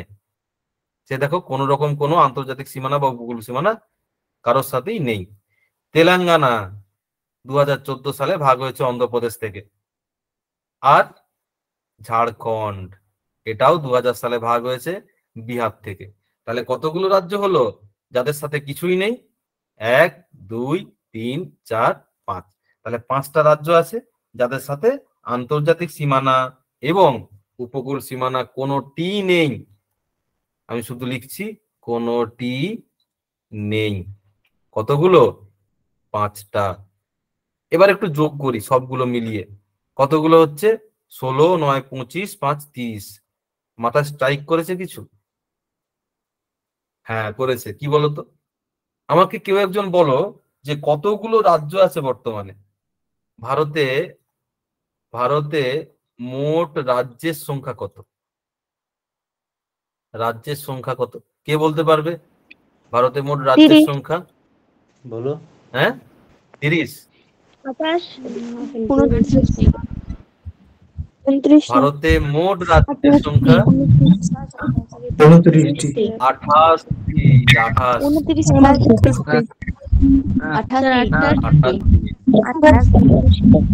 আচ্ছা, হঠাৎ করে আপনি বললেন 28টা রাজ্য, এদিকে আমরা যোগ করে দেখছি 30টা রাজ্য। আপনি তো মহাপাজি করলেন পাজিল। এইরকম কনফিউশন, এরকম কনফিউশন হবে না। দেখো একটু ভালো করে যদি দেখো তোমরা, তাহলে দেখবে এই গুজরাট এবং ওয়েস্ট বেঙ্গল একে দুবার কাউন্ট করেছি। যখন আন্তর্জাতিক সীমানা দখল করেছিল তখনও একবার গণেছি, আবার যখন উপকূল সীমানা দখল করে আছে তখনও একবার গণেছি। তাহলে এখান থেকে আমরা কনক্লুশনে আসতে পারি যে কোন কোন রাজ্যের সাথে আন্তর্জাতিক সীমানা এবং উপকূল সীমানা দুটোই আছে, দুটোই আছে। তাহলে কোনটা হবে? 1 এবং 2, দুটো, গুজরাট এবং ওয়েস্ট বেঙ্গল। তাহলে এখান থেকে 2 মাইনাস করে দেবো, কত হয়েছে? 28। এটা কোনটা? দুটোই আছে, দুটি আছে। কোন দুটি আছে সেটা নিশ্চয়ই বলার দরকার হবে না, আমি আর লিখলাম না। তাহলে রাজ্যগুলোর অবস্থান এ নিয়ে কোনো সমস্যা আছে কি? সমস্যা হওয়ার কথা নয়। একটু যদি চোখ কান খোলা রাখো তাহলে দেখো কোন কোন রাজ্য কোথায় কোথায় আছে, সে নিয়ে কিন্তু আর সমস্যা থাকবে না। এবং সেটা সমস্যা না থাকাটা খুব জরুরি, তার কারণ এর পরের যে আলোচনাগুলো আছে সেগুলোর জন্য। কি আছে আলোচনা? এতদূর পর্যন্ত ক্লিয়ার যে কোন রাজ্য কোথায় আছে, কোন কোন রাজ্য আন্তর্জাতিক সীমানা দখল করেছে, কোনগুলো উপকূল সীমানা, সেগুলো আমরা জেনে গেছি। এবার একটু যদি ডেপথে চলে যাই, ধরো পরীক্ষাতে এরকম কোশ্চেন আসে, ধরো তোমাদের বললো যে বাংলাদেশ, এই যে বাংলাদেশ আছে, এই বাংলাদেশের সঙ্গে তো বেশ কয়েকটা রাজ্যের আন্তর্জাতিক সীমানা আছে, আন্তর্জাতিক সীমানা নয়, রাজ্যের সীমানা আছে। বাংলাদেশের সাথে কোন কোন রাজ্যের সীমানা আছে, পরীক্ষাতে কোশ্চেন আসে। বা তোমাদের বলল যে চীনের সাথে কোন রাজ্যের সীমানা নেই, চীনের সাথে কোন রাজ্যের সীমানা নেই, তখন কিভাবে জানবো? বা বললো পাকিস্তানের সাথে কোন কোন রাজ্যের সীমানা রয়েছে, জানতে পারে, দিতে পারে। তাহলে একটু ভালো করে জেনে নিই, যেটা জেনেছি সেটাই একটু ভালো করে জানবো। দেখো সবার প্রথমে দেখো পাকিস্তান, এ আমাদের প্রতিবেশী দেশ। এই পাকিস্তানের সাথে কোন কোন রাজ্যের সীমানা আছে? গুজরাট, রাজস্থান, পাঞ্জাব, যদি রাজ্য বলে, যদি রাজ্য বলে। এবার বললো কোন কোন রাজ্য এবং কেন্দ্রশাসিত অঞ্চল, কোন কোন রাজ্য এবং কেন্দ্রশাসিত অঞ্চল, তখন এই রাজ্য তিনটে তো হবেই, সাথে জম্মু কাশ্মীর এবং লাদাখ, এবং লাদাখ মনে রাখতে হবে এটা, জম্মু কাশ্মীর এবং লাদাখ এই দুটোর আন্তর্জাতিক সীমানা রয়েছে, এ নিয়ে কোনো সমস্যা নেই। তাহলে টোটাল কতগুলো হচ্ছে? 5টা। আচ্ছা, আমি যদি বলি চায়না বা চীন, চীনের সাথে আন্তর্জাতিক সীমানা কার কার রয়েছে? চীনের সাথে দেখো, যদি রাজ্য এবং কেন্দ্রশাসিত অঞ্চল দুটোই বলে, চীন কোথা থেকে কোথা, দেখো এই যে এইখান থেকে একদম এইখান পর্যন্ত কে কে আছে? লাদাখ, হিমাচল প্রদেশ, উত্তরাখণ্ড, এরপরে একদম চলে যাব সিকিম। কেমন একটা খটকা লাগলো না? উত্তরপ্রদেশ, বিহার, এরা যে না, এরা তো নেপালের সাথে আছে, এরা চায়নার সাথে নেই। চীন এবং উত্তরপ্রদেশ, বিহারের মাঝখানে দেখো নেপাল, এই যে দেশটা আছে, এই দেশ মাঝখানে থেকে গেছে। তাহলে এই উত্তরাখণ্ডের পরে একদম সিকিম, দেখো এই অংশ, একদম ছোট্ট এই অংশ দিয়ে তোমরা চায়নাতে যেতে পারবে। ওই অংশে খুব গুরুত্বপূর্ণ একটা পাস আছে, জানো কেউ? ওই অংশে গুরুত্বপূর্ণ যে পাসটা আছে সেটাকে বলা হয় নাথুলা পাস। তোমরা যারা উত্তর সিকিম যাও ঘুরতে, তোমরা সবাই জানবে নাথুলা পাস দিয়ে যাওয়া যায়। নাথুলা, জেলেপলা সব সিকিমের গুরুত্বপূর্ণ পাস, চীনে যাওয়া যায়। এরপরে সিকিমের পরে আমরা বলতে পারি হিমাচল প্রদেশ, চায়নার সাথে আছে। তাহলে কতগুলো রাজ্য কেন্দ্রশাসিত অঞ্চল? আমি বলতে পারি লাদাখ, হিমাচল প্রদেশ, উত্তরাখণ্ড, সিকিম এবং অরুণাচল প্রদেশ। তাহলে চীনের সাথে আছে 5টি রাজ্য, 1টি কেন্দ্রশাসিত অঞ্চল, 4টি রাজ্য আর কেন্দ্রশাসিত অঞ্চল 1টি। এখানে পাকিস্তানের সাথে আছে 3টি রাজ্য আর 2টি কেন্দ্রশাসিত অঞ্চল, বলতে পারি। এইখানে দেখো আফগানিস্তান আছে, এই আফগানিস্তানের সাথে এই ছোট্ট অংশ, মাত্র 106 কিলোমিটারের একটা বাউন্ডারি রয়েছে, শুধুমাত্র কার সাথে? লাদাখের সাথে। তাহলে এর সাথে আছে 1টি, এর সাথে আছে 1টি অঞ্চল। এরপরে আসি নেপাল, এই নেপালের সাথে কে কে আছে? নেপালের সাথে দেখো এই যে উত্তরাখণ্ড আছে, এই দেখো উত্তরপ্রদেশ, এইখানে দেখো বিহার, তারপরে আমাদের ওয়েস্ট বেঙ্গল। কেউ যদি সিঙ্গলীলা ন্যাশনাল পার্ক যাও, ওই সিঙ্গলীলা ন্যাশনাল পার্ক যেটা দার্জিলিং এ অবস্থিত, এই সিঙ্গলীলা ন্যাশনাল পার্কের বরাবর যদি কেউ ট্রেকিং করো, কেউ যদি হেঁটে একদম সান্দাকফু পর্বত পর্যন্ত যাও, সেখানে পর্যন্ত গেলে এই নেপাল বর্ডার বরাবর তোমাদের যেতে হবে। তাহলে এর পাশাপাশি আছে কি? নেপাল, আর আছে কি? সিকিম। তাহলে কতগুলো রাজ্য? এই 1, এটা 2, 3, 4, 5। তাহলে নেপালের সাথে আছে 5টি রাজ্য, কোনো সমস্যা নেই এই নিয়ে। এবার একটু আছে ভুটান, এই ভুটানের সাথে কোন কোন রাজ্যের আছে? দেখো এই সিকিম আছে, এই ওয়েস্ট বেঙ্গল আছে, আসাম আছে আর অরুণাচল প্রদেশ আছে। এই আসাম আর অরুণাচল প্রদেশ, আমি বলতে পারি 4টি রাজ্য আছে, 4টি। সিকিম, আমাদের ওয়েস্ট বেঙ্গল, আমাদের এই আসাম এবং এই অরুণাচল প্রদেশ। এখানে তোমার হচ্ছে যে বক্সা মাউন্টেন পাস, যেটা আলিপুরদুয়ার ওইখানে রয়েছে, জলপাইগুড়ি আলিপুরদুয়ার, ওইখানটাতে বক্সা মাউন্টেন পাস দিয়ে ভুটান যাওয়া যায়, যেটাকে ভুটানের পথ বলা হয়, বক্সা মাউন্টেন পাস বা বক্সা পার্বত্য গিরিপথ। ওখান থেকে ভুটান যাওয়া যায়, যারা যায় তারা গেছে, ওইখান দিয়েই যায়। এরপরে ভুটানের সাথে আছে চারটা আমাদের রাজ্যের আন্তর্জাতিক সীমানা। নেপাল হলো, ভুটান হলো, আমাদের আফগানিস্তান, পাকিস্তান আর চায়না হয়ে গেছে। আর কে কে আছে? এইখানে দেখো মিয়ানমার। এই মিয়ানমারের সাথে কে কে আছে দেখি। মিয়ানমারের সাথে কে কে আছে? এখানে দেখো অরুণাচল প্রদেশ, এইখান থেকে একদম এখান পর্যন্ত কে কে আছে দেখো। অরুণাচল প্রদেশ আছে, তারপরে দেখো এখানে নাগাল্যান্ড আছে, তারপরে দেখো এখানে মণিপুর আছে, আর তারপরে এখানে দেখো মিজোরাম আছে। তাহলে চারটে রাজ্যের সাথে আন্তর্জাতিক সীমানা রয়েছে। চারটে রাজ্যের সাথে পরীক্ষাতে কোশ্চেন আসতে পারে যে নিম্নলিখিত কোন রাজ্যের সাথে মিয়ানমারের কোনো আন্তর্জাতিক সীমানা নেই। তাহলে কোনগুলো আছে সেগুলো জানতে হবে, তাহলে সমস্যা, এটা নিয়ে কোনো প্রবলেম নেই। এরপরে আসি আসল জায়গাতে, সেটাকে বাংলাদেশ।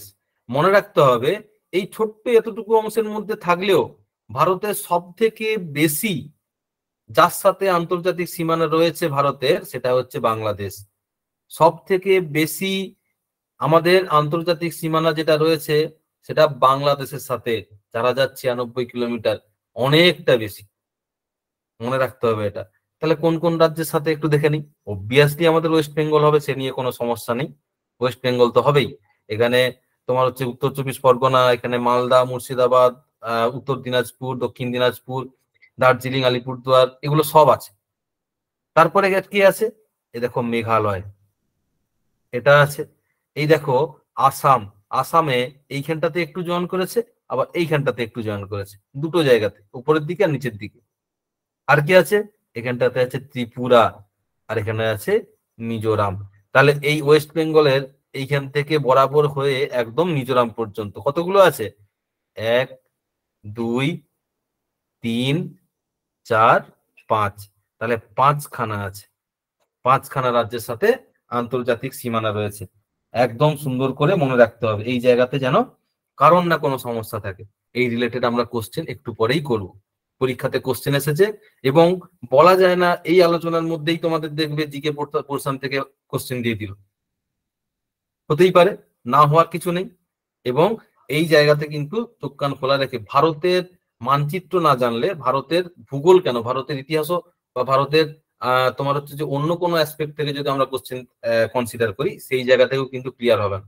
ভারতের ভূগোল পড়তে গেলে বা ভারত সম্পর্কে পড়তে গেলে ভারতের ম্যাপ জানতে হবে, মানচিত্র জানতে হবে, কোন কোন রাজ্য কোথায় আছে, কি আছে, কোন রাজ্যের কি বৈশিষ্ট্য, সব জানতে হবে। সেগুলো আমাদের ভূগোল ছাড়া হবে না। এরপরে এখান থেকে বেরিয়ে এসে ভারতের মানচিত্রের এই একটা জায়গাতে আসি। এখানে কি আছে?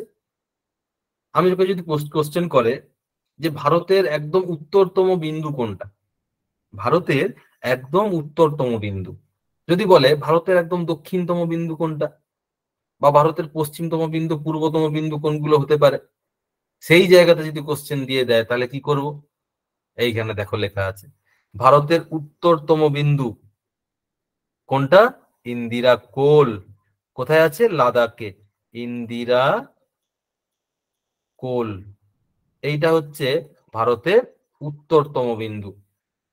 এখানে দেখো আরেকটা ইনফরমেশন দেওয়া আছে যে তার অক্ষাংশ কতটা, 37 ডিগ্রি 6 মিনিট নর্থ ল্যাটিটিউড দেওয়া আছে। এটা কত? 36 ডিগ্রি 37 ডিগ্রি 6 মিনিট উত্তর অক্ষরেখা। তাহলে এই অক্ষরেখার রেসপেক্টে যে অক্ষাংশ নির্ণয় করা হয়েছিল সেটা কত? 37 ডিগ্রি 6 মিনিট, এবং সেটা হচ্ছে ভারতের উত্তরতম বিন্দু। সেটা কোনটা? ইন্দিরা কোল, যেটা লাদাখে অবস্থিত। পরীক্ষাতে কোশ্চেন দিয়ে দিতে পারে। যদি বলে ভারতের দক্ষিণতম বিন্দু কোনটা, আচ্ছা ভারতের দক্ষিণতম বিন্দু বলতে আমরা কি কন্যাকুমারীকে চিনি? এটাও কিন্তু ভুল হয়ে যাবে। কন্যাকুমারী ভারতের দক্ষিণতম বিন্দু নয়। ভারতের দক্ষিণে ভারতেরই একটা আমাদের বদ্বীপ অঞ্চল রয়েছে, সেটা হচ্ছে আন্দামান নিকোবর। সেই আন্দামান নিকোবরের একদম দক্ষিণে রয়েছে southern most point of India, Indira point. Indira point দেখো একই রকম ভাবে এরও একটা ল্যাটিটিউড দেওয়া আছে, কত, বা অক্ষাংশ দেওয়া আছে, এটা হচ্ছে অক্ষাংশ। এই অক্ষাংশটা কত? 6 ডিগ্রি 45 মিনিট। তাহলে সাউথার্ন মোস্ট পয়েন্ট বা ভারতের দক্ষিণতম বিন্দু, ভারতের দক্ষিণতম বিন্দু যেটা, সেটা কোনটা? ইন্দিরা পয়েন্ট, ভারতের দক্ষিণতম বিন্দু, দক্ষিণতম। এখানে দেখো আরেকটা জিনিস রয়েছে যে ভারতের মূল ভূখণ্ড, এটা তো ভারতের মূল ভূখণ্ড, এই ভারতের মূল ভূখণ্ডের দক্ষিণতম বিন্দু। আমি কোশ্চিনটা লিখি, ভারতের মূল ভূখণ্ডের দক্ষিণতম বিন্দু, এটা কোনটা? এখানে দেখো কন্যাকুমারী লেখা আছে। তাহলে ভারতের মূল ভূখণ্ড যদি বলা থাকে তাহলে কন্যাকুমারী, যদি কিছুই না বলা থাকে তখন ইন্দিরা পয়েন্ট। সে নিয়ে কোনো সমস্যা নেই, এতটুকু যেন ক্লিয়ার থাকে। এরও একটা অক্ষাংশ দেওয়া আছে 8°4'। অক্ষাংশগুলো খুব একটা ম্যাটার করবে না, কিন্তু জায়গাগুলো খুব মনে রাখতে হবে। এবার পরে দেখো এখানে এখানে দেয়া আছে, এটা হচ্ছে একদম পশ্চিমতম বিন্দু, এটা হচ্ছে একদম পশ্চিমতম। কোনটা? সেটা হচ্ছে গুহারমতি, গুহারমতি কোথায় আছে? গুজরাটে আছে। সেটা কোনটা? ভারতের পশ্চিমতম বিন্দু গুহারমতি, 68°7'। একই রকম ভাবে ভারতের পূর্বতম বিন্দু দেয়া আছে, এই দেখো ইস্ট পূর্বতম বিন্দু, এটা হচ্ছে পূর্বতম বিন্দু। এটা কোনটা? কিবিথু, যেটা অরুণাচল প্রদেশে আছে। এরও একটা অক্ষাংশ দেয়া আছে। তাহলে সবগুলো মনে রাখতে হবে। চারটে দিকে তার এক্সট্রিম পয়েন্ট বা একদম অন্তিম পয়েন্ট যেটা, সেগুলো কিন্তু পরীক্ষাতে দিয়ে দিতে পারে। একদম খেয়াল করে করতে হবে এটা। যদি বলে ভারতের উত্তর থেকে দক্ষিণে টোটাল দৈর্ঘ্য কত? 3214। যদি বলে ভারতের পূর্ব থেকে পশ্চিমে টোটাল দৈর্ঘ্য কত? 2933। একদম ফোন নাম্বার যেরকম করে মনে রাখে সেভাবে মনে রাখতে হবে। ঠিক আছে? এখানে এই দুটো ইনফরমেশন খুব গুরুত্বপূর্ণ, সাথে এরিয়াও দেওয়া আছে। দেখো এরিয়া কত দেওয়া আছে? 32,87,263। এটা কিন্তু পরীক্ষাতে এসে যেতে পারে। আমি একটু ভালো করে দাগ দিয়ে দিই। দেখো কোনটা বললাম? এই যে এটা এরিয়া। ভারতের মোট আয়তন কত? 32 লাখ, প্রায় 32 লাখ। ঠিক আছে, কিলোমিটার স্কোয়ার বা বর্গ কিলোমিটার। এটা নিয়ে যেন কারোর কোনো সমস্যা না থাকে, খুব খুব ভালো করে পড়তে হবে। এইবার আর একটা খুব ইন্টারেস্টিং জিনিস, এটাও নিয়ে পরীক্ষাতে কোশ্চেন আসতে পারে।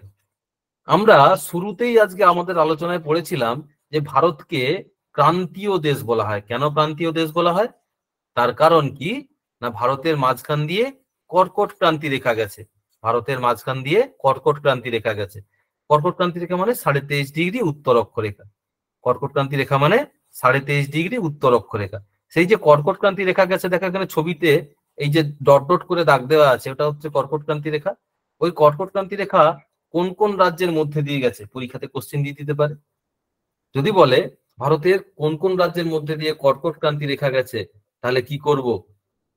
এখানে একটা লাইন লিখবো আমরা, কিচ্ছু মনে রাখার দরকার নেই।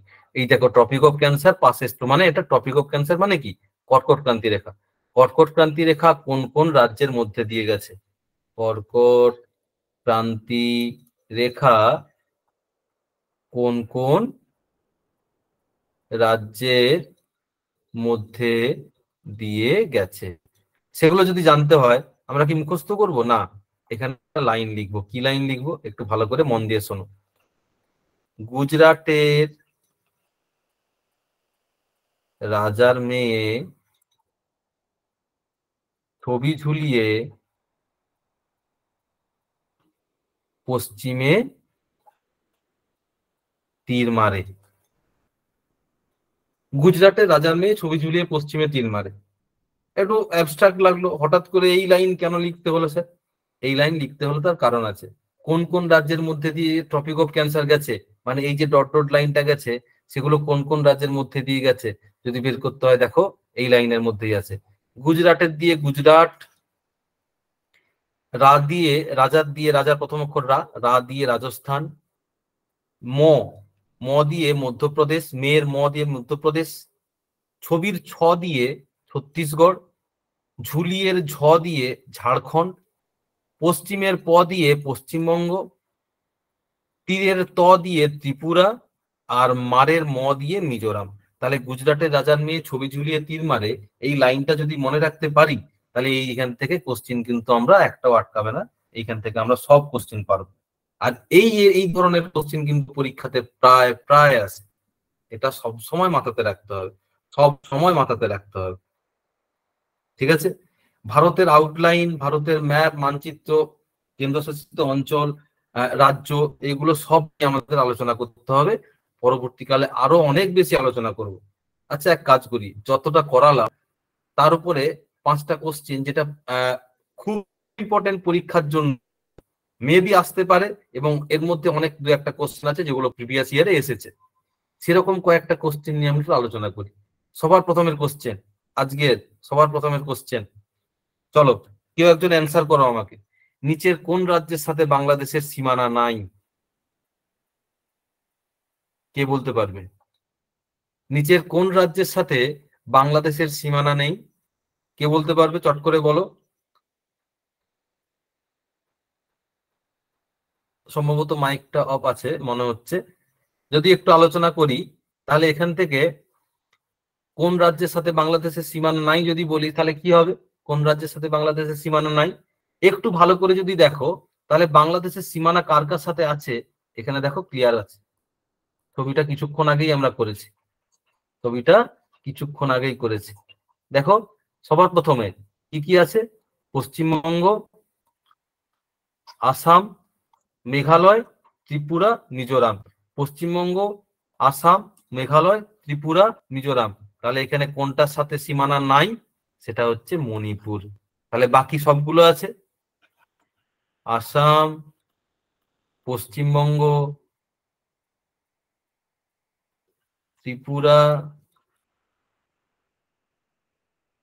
মিজোরাম। তাহলে এই রাজ্যগুলো আমাদের মনে রাখতে হবে। আর একটা আছে মেঘালয়। তাহলে যার সাথে নেই সেটা হচ্ছে কোনটা? মণিপুর। এরকম করে আমাদের কালেক্ট করতে হবে অপশন। তারপরে দেখো ভারতের উপকূল সীমানার দৈর্ঘ্য কত? আজকেই আলোচনা হয়েছিল। ভারতের উপকূল সীমানার দৈর্ঘ্য কত যদি পরীক্ষাতে আসে? কি করব? ভারতের উপকূল সীমানার দৈর্ঘ্য কে বলতে পারবে? ভেরি গুড, ৭,৫১৬ ভারতের উপকূল সীমানার দৈর্ঘ্য। হ্যাঁ, একদম বি, কারেক্ট অ্যান্সার। খুব ভালো শোনা হয়েছে। তাহলে এইভাবে শুনতে হবে, মনে রাখতে হবে। হ্যাঁ, ৭,৫১৬। আচ্ছা, এখানে বি, অপশন বি ৭,৫১৬ উপকূল সীমানা বলেছে।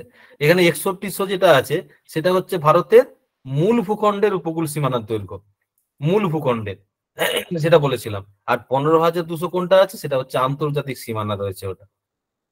এরপরে যদি বলি ভারতের দক্ষিণতম বিন্দুর নাম কোনটা? ইন্দিরা পয়েন্ট। দক্ষিণতম, হ্যাঁ, ভারতের ইন্দিরা পয়েন্ট। কন্যাকুমারী। হ্যাঁ, ইন্দিরা পয়েন্ট। না, কন্যাকুমারী নয়। পয়েন্ট। ইন্দিরা পয়েন্ট। হ্যাঁ, ইন্দিরা পয়েন্ট, একদম একদম একদম একদম।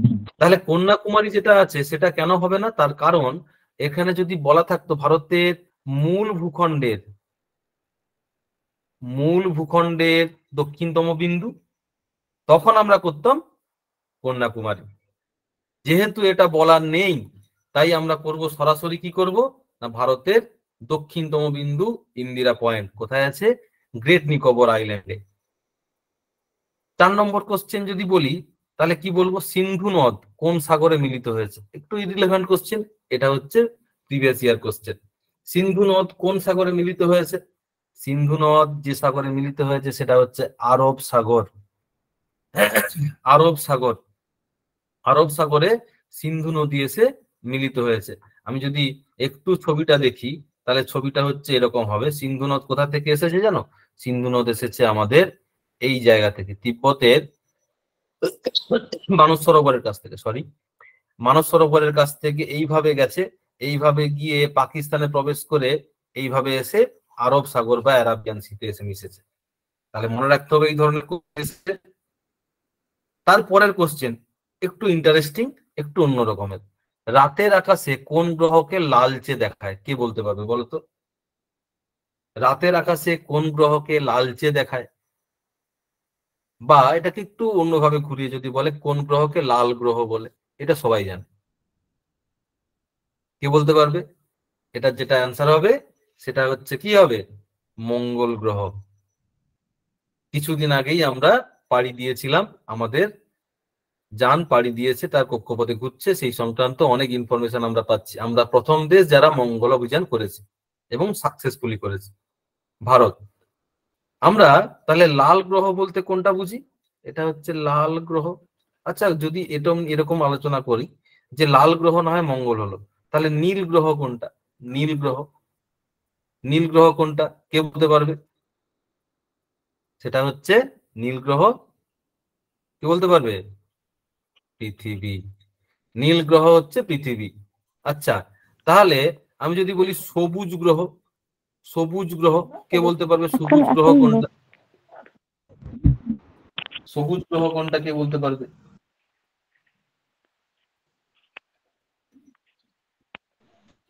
হ্যাঁ বলো। ইউরেনাস। বাবা, একদম সুন্দর সুন্দর। ইউরেনাস।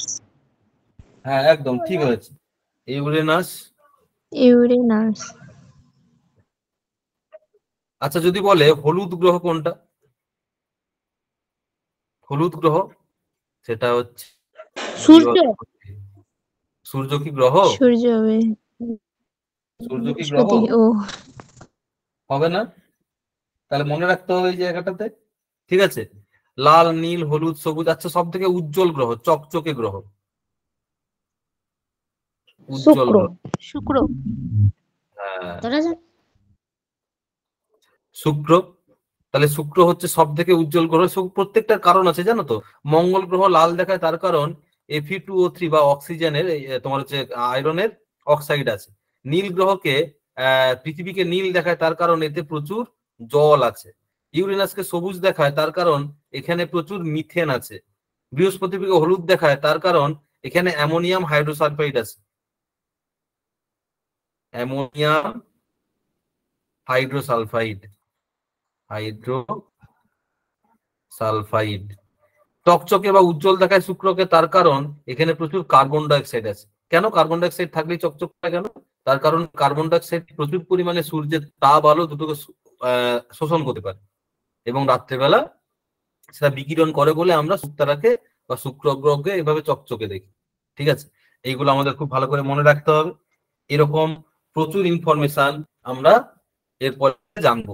ঠিক আছে, আবার প্রথম থেকে বলছি, যা আলোচনা হয়েছিল অনেক অনেক প্রত্যেকটা মধ্যে প্রত্যেকটা লাইনে একটা করে ইনফরমেশন ছিল।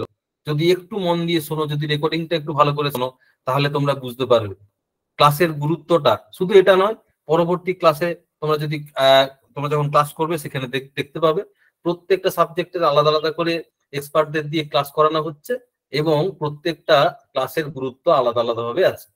এখানে যারা পড়াশোনা করবে বলে ভাবছো, প্রত্যেকের জন্য আমার তরফ থেকে শুভেচ্ছা থাকলো। তোমরা অবশ্যই সাকসেসফুল হবে, সাকসেস পাবে। তবে আমার ওই তেতো কথা মনে রাখতে হবে, মজুরের মতো খাটো, তা নাহলে উপায় নেই।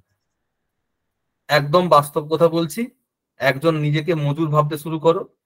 তারা 8 ঘন্টা করে 12 ঘন্টা করে কাজ করে উপার্জন করে, নিজে 8 ঘন্টা 6 ঘন্টা করে পড়াশোনা করে ভবিষ্যৎটাকে উজ্জ্বল করবে। আর কিচ্ছু নয়, নিজেকে একজন মজুরের থেকে কম ভাবলে হবে না। প্ল্যানফুলি করো, স্মার্টলি করো, পড়াশোনা করো, দেখবে সাকসেস আসতে বাধ্য, সাকসেস আসতে বাধ্য। আমি বলছি তোমাদের মধ্যে কেউ বিফল হবে না, কেউ, কোনো জন, নট এ সিঙ্গেল ওয়ান, একজনও তোমাদের বিফলে যাবে না যদি একটু মন দিয়ে পড়াশোনা করো। আমরা না হারিয়ে যাই কোথাও, মাঝে মাঝে তোমাদের দেখে ভয়ও হয় যে শুরুটা করেছে পরে পরবর্তীকালে কন্টিনিউ করবে তো। একজন বাস্তববাদী হয়ে, একজন অ্যাসপিরেন্ট হয়ে আমি বলছি, তোমাদের দেখে ভয় লাগে এই কারণে। হারিয়ে যেও না, কোনোদিন হারাতে দেবে না নিজেকে। যখন শুরু করেছো শুরু করার মতো করবে এবং একদম হার্ড অ্যান্ড সোল চেষ্টা করবে, ডেডলি চেষ্টা করবে, 100% তোমার ডেডিকেশন দেবে। সবকিছু ভুলে গিয়ে পড়াশোনা নিয়ে থাকো, তুমি দেখবে তোমার চাকরি হতে বাধ্য, কেউ আটকাতে পারবে না, কেউ। প্রথম থেকে আবার বলছি, ঠিক আছে? এই কারণেই বলি, হারিয়ে যেও না, মাঝপথে হারিয়ে যেও না। অনেকেই আছে শুরু তো করে অনেকে, কিন্তু শেষটাকে দেখে। শেষ অপেক্ষায় থাকো, বারবার বলছি, শেষ দেখার অপেক্ষায় থাকবে, দেখবে কেউ বাদ যাবে না, প্রত্যেকে চাকরি পাবে, প্রত্যেকে। সে আমাকে মনে রাখো বা নাই মনে রাখো, এই কথাগুলো চাকরি পাওয়ার পরে মনে থাকবে। একটু কথা শুনে চলো, একটু পড়াশোনা করো, দেখবে সাকসেস আটকাতে কেউ পারবে না, ক্র্যাক করবেই করবে। আমি একটা জিনিস বলি, আমি শুরুতেই অনেকের মুখে শুনি যে স্যার এত কম্পিটিশন, এত হাজার ছাত্র, এত এই সেই, তার মধ্যে আমি কি করে পাবো, এত ভ্যাকেন্সি কম। ভ্যাকেন্সি নিয়ে তোমাকে ভাবতে বলেছে? আমি এটাও বলবো না যে ওই একটা চেয়ার তোমার জন্য রাখবে, একটা সিট তোমার জন্য আছে, আমি এটা নিয়ে বলবো না। আমি একটু লজিক্যাল এক্সপেরিমেন্টে যাই। কি আছে না, টোটাল ধরো 100% ফর্ম ফিল আপ করেছে, 100% ফর্ম ফিল আপ করেছে, তার মধ্যে প্রায় 30% ধরি, 30% যারা পরীক্ষায় দিতে যাবে না, 25 থেকে 30%, 70%। এই 70% দেখা গেল কম 30% আছে যারা দিতে হয় দেবে, যারা পড়াশোনা করেনি, এএনএম জিএনএম ফর্ম বেরিয়েছে চলো দিয়ে দিই, এভাবে 30% ওভাবে যাবে। বাকি 10% যারা কি করেছে না, এই রেজাল্টটা, এই নোটিফিকেশনটা বেরিয়েছে, ফর্মটা ফিল আপ করে চলো 2 মাস একটু দেখে নি, একটু পড়াশোনা করে নি, এইভাবে পড়াশোনা করে পরীক্ষা দিতে যাবে। ঠিক আছে, তাহলে 70% হয়ে গেল কোথায়, যাদের সাথে তোমাদের কোনো কম্পিটিশন থাকবে না। তোমরা তো সবাই পড়াশোনা করবে, তোমরা তো সবাই তোমার হচ্ছে যে পড়াশোনা করে, পরিশ্রম করে তোমার মাথার মধ্যে অনেক বেশি ইনফরমেশন নিয়ে যাবে তাদের থেকে। তাহলে বাকি যে 30%, ওই 30%-এর সঙ্গে তোমাকে লড়াই করতে হবে, ওই 30% স্টুডেন্টের সঙ্গে তোমাকে লড়াই করতে হবে। আর অবশ্যই পারবে। 100 জনের মধ্যে 70 জন বেরিয়ে গেল, বাকি 30 জনের কথা পারবে না? 30 জনের সঙ্গে লড়াই করতে পারবে না? অবশ্যই পারবে। ঠিক আছে, লড়াই করতে হবে তো। কি হয়েছে? চোখ বন্ধ কি হয়ে বলো, কি গেছিল। বলছো? হ্যাঁ, হ্যাঁ, শুনতে পাচ্ছ? সবাই শুনতে পাচ্ছ তো? হ্যাঁ স্যার সবাই পাচ্ছি। সবাই শুনতে পাচ্ছি। স্যার বলছিলাম বেশ যে 3 নম্বরে যে বেশ কম্পিউটার, বেশ বেশ, ঠিক আছে। 3 নম্বরে যেটা, হ্যালো স্যার, হ্যাঁ বলো, কি বলছো? মানচিত্র দেখেছেন, এটা হ্যাঁ, একটা বুঝিলে ভালো হয়। 3 নম্বরে যেটা মানচিত্র ম্যাপটা বুঝালেন, সেটা একবার বুঝালে ভালো হয়। আচ্ছা 3 নম্বরে যেটা, এটা এটা আচ্ছা 3 হ্যাঁ নম্বরে স্যার। যে মানচিত্রটা বোঝাচ্ছিলাম সেটা একটু বোঝালে ভালো হয়। আর ঠিক আছে, এইখানে হ্যাঁ দেখো ভারতের উত্তরতম বিন্দু আছে, মানে ভারতের অন্তিম বিন্দুগুলো, 4টে দিক আছে, উত্তর দক্ষিণ পূর্ব পশ্চিম। সেই 4টে দিকের একদম অন্তিম অন্তিম যে জায়গাটা আছে, সেই অন্তিম জায়গা বা এক্সট্রিম জায়গাটা, উত্তরতম জায়গাটা, সেই উত্তরতম জায়গাটা কোনটা? সেটা হচ্ছে ইন্দিরা পয়েন্ট, ইন্দিরা কোল। কোথায় আছে? হুম, লাদাখে। একদম আমরা দেখেছি এই উপরের দিকে কি আছে, লাদাখ আছে, এইটুকুটা লাদাখ, এটা হচ্ছে হ্যাঁ লাদাখ। এই লাদাখে আছে ইন্দিরা কোল। আবার একদম দক্ষিণতম বিন্দু, এই দক্ষিণতম বিন্দু দেখো, এইখানে আছে আমাদের ইন্দিরা পয়েন্ট। এইখানটাতে দেখো ভারতের মূল ভূখণ্ড এখানে, তার থেকে অনেকটা নিচে আছে, তাহলে এইখানটাতে আছে আমাদের ইন্দিরা পয়েন্ট। ইন্দিরা পয়েন্টের আমাদের এটা হচ্ছে দক্ষিণতম বিন্দু, এটা হচ্ছে দক্ষিণতম, দক্ষিণতম। ঠিক আছে, এটা হচ্ছে দক্ষিণতম বিন্দু। তার অক্ষাংশটাও দেয়া আছে, অক্ষাংশ দ্রাঘিমাংশ নিয়ে পরে আলোচনা করব আমরা, কোনো অসুবিধা নেই, সব আলোচনা হবে। তারপরে ওকে। দেখো একই রকম ভাবে এটা হচ্ছে পশ্চিমতম বিন্দু, পশ্চিমতম বিন্দু। এই পশ্চিমতম বিন্দুটা কোনটা? সেটা হচ্ছে এই দেখো গুহার মূর্তি, গুহা। গুহার মূর্তি কোথায় আছে? গুহার মতি, গুহার মতি জায়গাটার নাম কোথায় আছে? গুজরাটে আছে। ওটা কোথায় আছে? গুজরাটে আছে। একই রকম ভাবে পূর্ব দিকে দেখো, এই পূর্ব দিকে এরকম একটা জায়গা আছে কিবিথু, বা যেটাকে পাটকাই বুম, পাটকাই বুম। এখানটাতে অরুণাচল প্রদেশে খুব গুরুত্বপূর্ণ একটা পাহাড় আছে, পাটকাই বুম পাহাড় আছে। তাহলে সেটা হচ্ছে আমাদের পূর্বতম, এটা হচ্ছে পূর্বতম। ক্লিয়ার হয়েছে? এটা ক্লিয়ার হয়েছে তো, কি বলতে চাইছি? হ্যাঁ স্যার। হ্যাঁ স্যার। হ্যাঁ বেশ থ্যাংক ইউ স্যার স্যার। বেশ। ওটা আরেকবার বলুন, ওই গুজরাটের আচ্ছা, মেয়ে, ওটা একবার বলে দিন। এই দেখো এখানটাতে দেখো, এই যে কর্কট ক্রান্তি রেখা আছে 23.5 ডিগ্রি উত্তর অক্ষরেখা, এই কর্কট ক্রান্তি রেখা ভারতের কোন কোন রাজ্যের মধ্যে দিয়ে গেছে, এরকম করে রাজ্যগুলো আছে, কোন কোন রাজ্যের মধ্যে দিয়ে গেছে। সেক্ষেত্রে একটা লাইন মনে রাখতে হয়, সেটা কি না গুজরাটের রাজার মেয়ে ছবি ঝুলিয়ে পশ্চিমে তীর মারে। গুজরাট দিয়ে গুজরাট হয়ে গেল প্রথম রাজ্য। তারপরে রাজার রা দিয়ে রাজস্থান, তারপরে দিয়ে মধ্যপ্রদেশ, তারপরে দিয়ে ছত্তিশগড়, তারপরে দিয়ে ঝাড়খণ্ড, তারপরে এখানে দিয়ে পশ্চিমবঙ্গ, তারপরে দিয়ে ত্রিপুরা, আর দিয়ে মিজোরাম। গুজরাটের রাজার মেয়ে ছবি ঝুলিয়ে পশ্চিমে তীর মারে। ঠিক আছে, এইরকম একটা আন্তর্জাতিক সীমানা এইভাবে গেছে। আমি একটু এখানটাতে দেখিয়ে দিই, দেখো এরকম করে একটা আন্তর্জাতিক সীমানা বলছি আমাদের কর্কট ক্রান্তি রেখা, সেটা ওইভাবে গেছে। কিভাবে গেছে না এইরকম করে,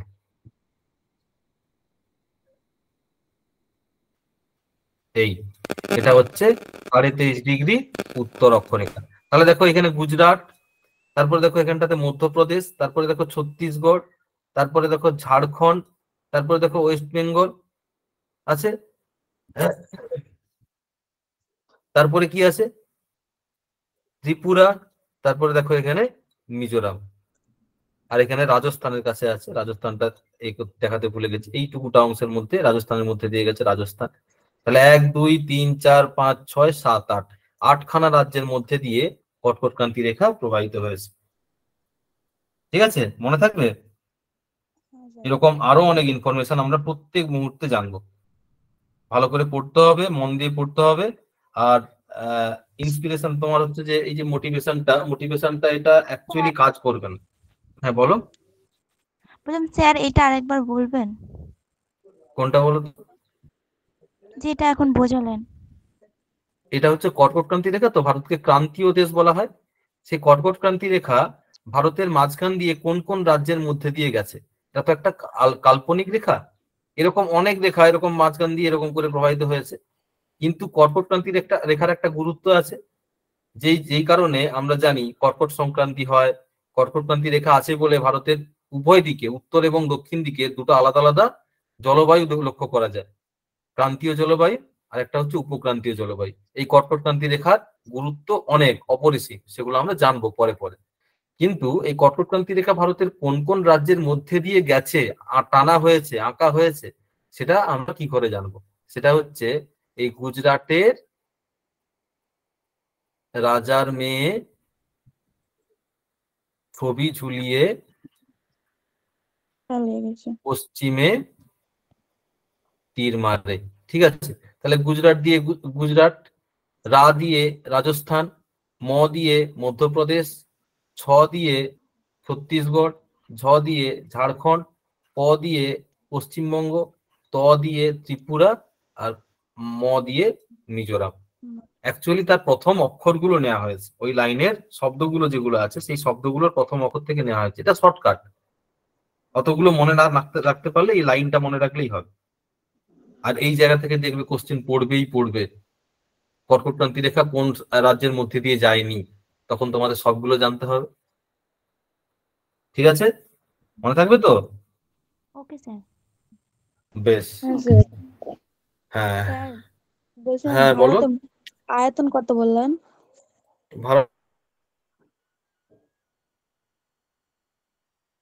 স্যার ভারতের আয়তন, মোট আয়তন হচ্ছে যে 32,87,200 এইভাবে মনে রাখার চেষ্টা করবে। তাহলে প্রায় 32 বা 33 লাখ বর্গ কিমি মোট আয়তন। ঠিক আছে, এগুলো নিয়ে আলোচনা করবো পরে। আবার খুব ভালো করে পড়াশোনা করতে হবে, সামনেই বেরোবে। 24 এখনো পর্যন্ত বেরোয়নি, টেন্টেটিভ ডেট একটা মনে করা হচ্ছে ফেব্রুয়ারি মার্চ।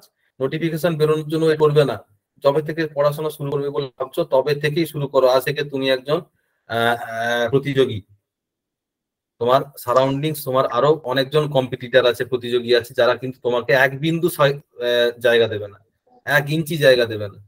তাই হোয়াটটক করে এগিয়ে যেতে হবে এবং লক্ষ্য থাকবে আমার একদম চাকরি, টু ক্র্যাক জিএনএম। বলছিলাম বলো। শুনতে পাচ্ছেন? হ্যাঁ বলো।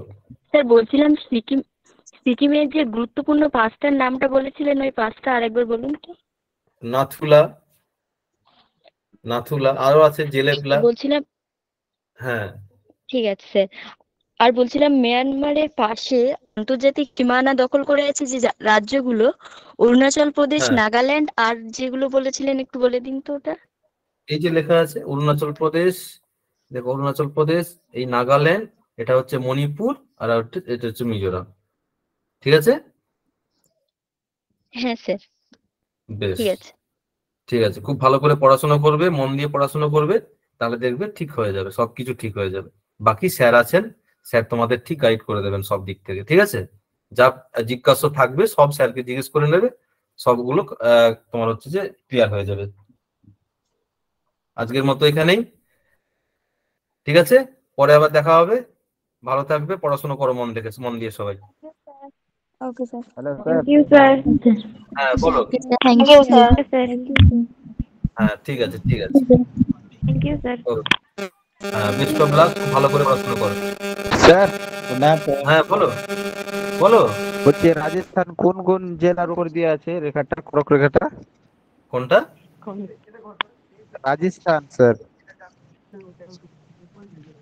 রাজস্থানের? স্যার আসলে রাজস্থান জেলার, রাজস্থান রাজ্য কোন কোন জেলার উপর দিয়ে আছে স্যার, খড়ক রেখার উপর দিয়ে?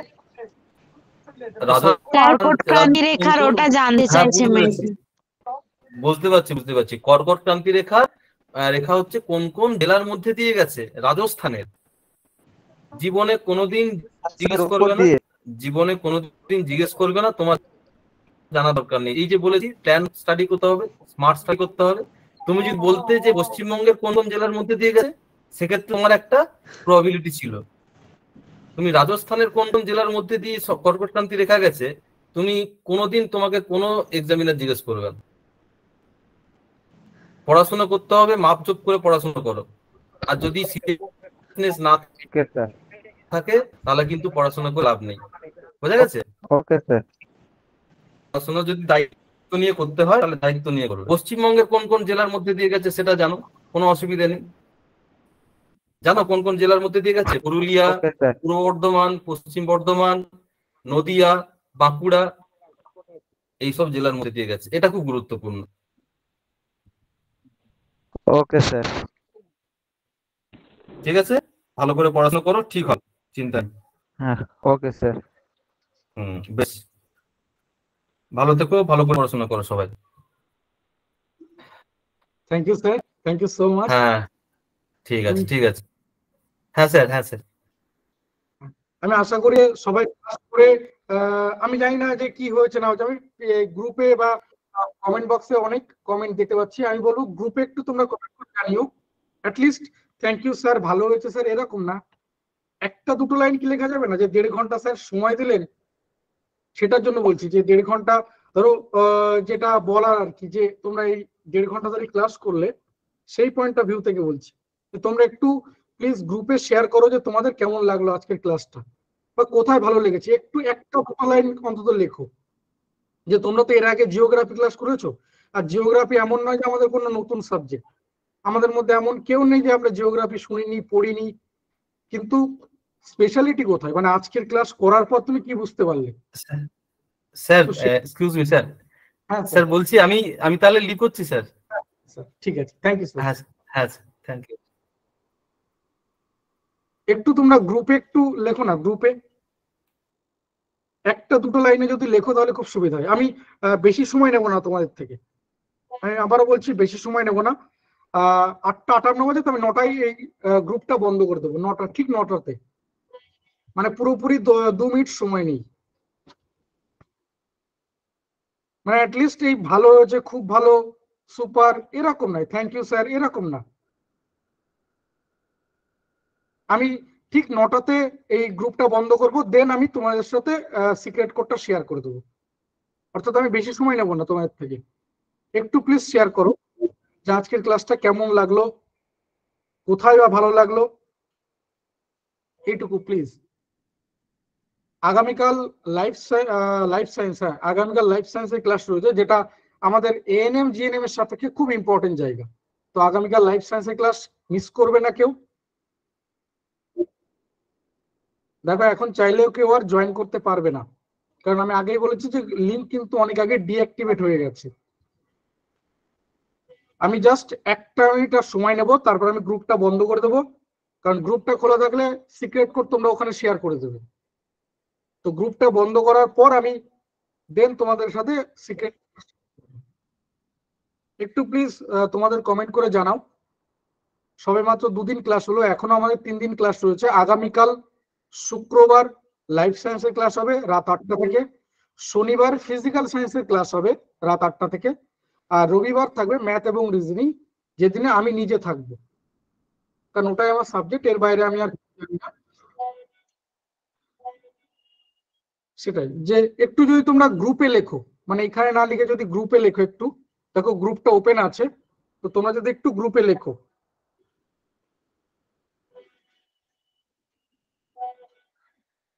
একটু যদি গ্রুপে লেখো তোমরা যে কেমন লাগলো, কোন জায়গাটা বা ভালো লাগলো।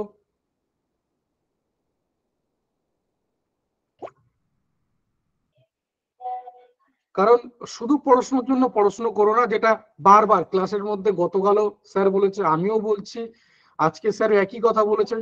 অন্তত যারা এই পথটা, তোমরা যারা আগামী দিনে যে পথটা ভাবছো যে দৌড়ে উতরাবে, তো সেই পথ যারা পার হয়ে এসছে তাদের কথাগুলো শোনো, যে হ্যাঁ কি ব্যাপারটা রয়েছে। কারণ কি দেখো, হায়ার সেকেন্ডারি বলো, মাধ্যমিক বলো, বা সামনে তুমি গ্রাজুয়েশন করবে, কারোর হয়তো হয়ে গেছে, তাদের কিন্তু সবারই ছিল যে তোমাকে 3 বছর পর ঠিক একটা সার্টিফিকেট ধরিয়ে বের করে দেবে, তোমার গ্রাজুয়েশন কমপ্লিট হয়ে গেল। কিন্তু কম্পিটিটিভ এক্সাম, এই যে ধরো কালকে তুমি এনএম জিএনএম পরীক্ষা দেবে, সেখানে কিন্তু এরকম কোনো কম্পিটিশন নেই, এরকম কোনো টার্গেট নেই যে তুমি পরীক্ষাটা দিলে একটা র্যাঙ্ক ধরিয়ে দেবে আর তুমি সেই র্যাঙ্ক কার্ড নিয়ে ভর্তি হয়ে যাবে। ব্যাপারটা কিন্তু এরকম নয়। ব্যাপারটা কিন্তু এটা যে ওই পরীক্ষাটা নেওয়া হচ্ছে তোমাকে এলিমিনেট করার জন্য।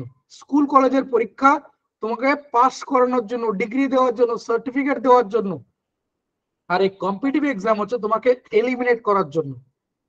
তাই এটাকে সবসময় মনে রাখবে।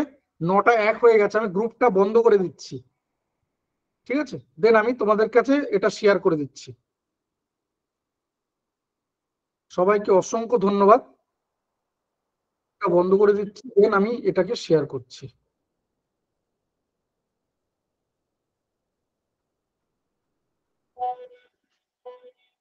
অনেকে কমেন্ট করছো এখনো, আমি আর রাখছি না,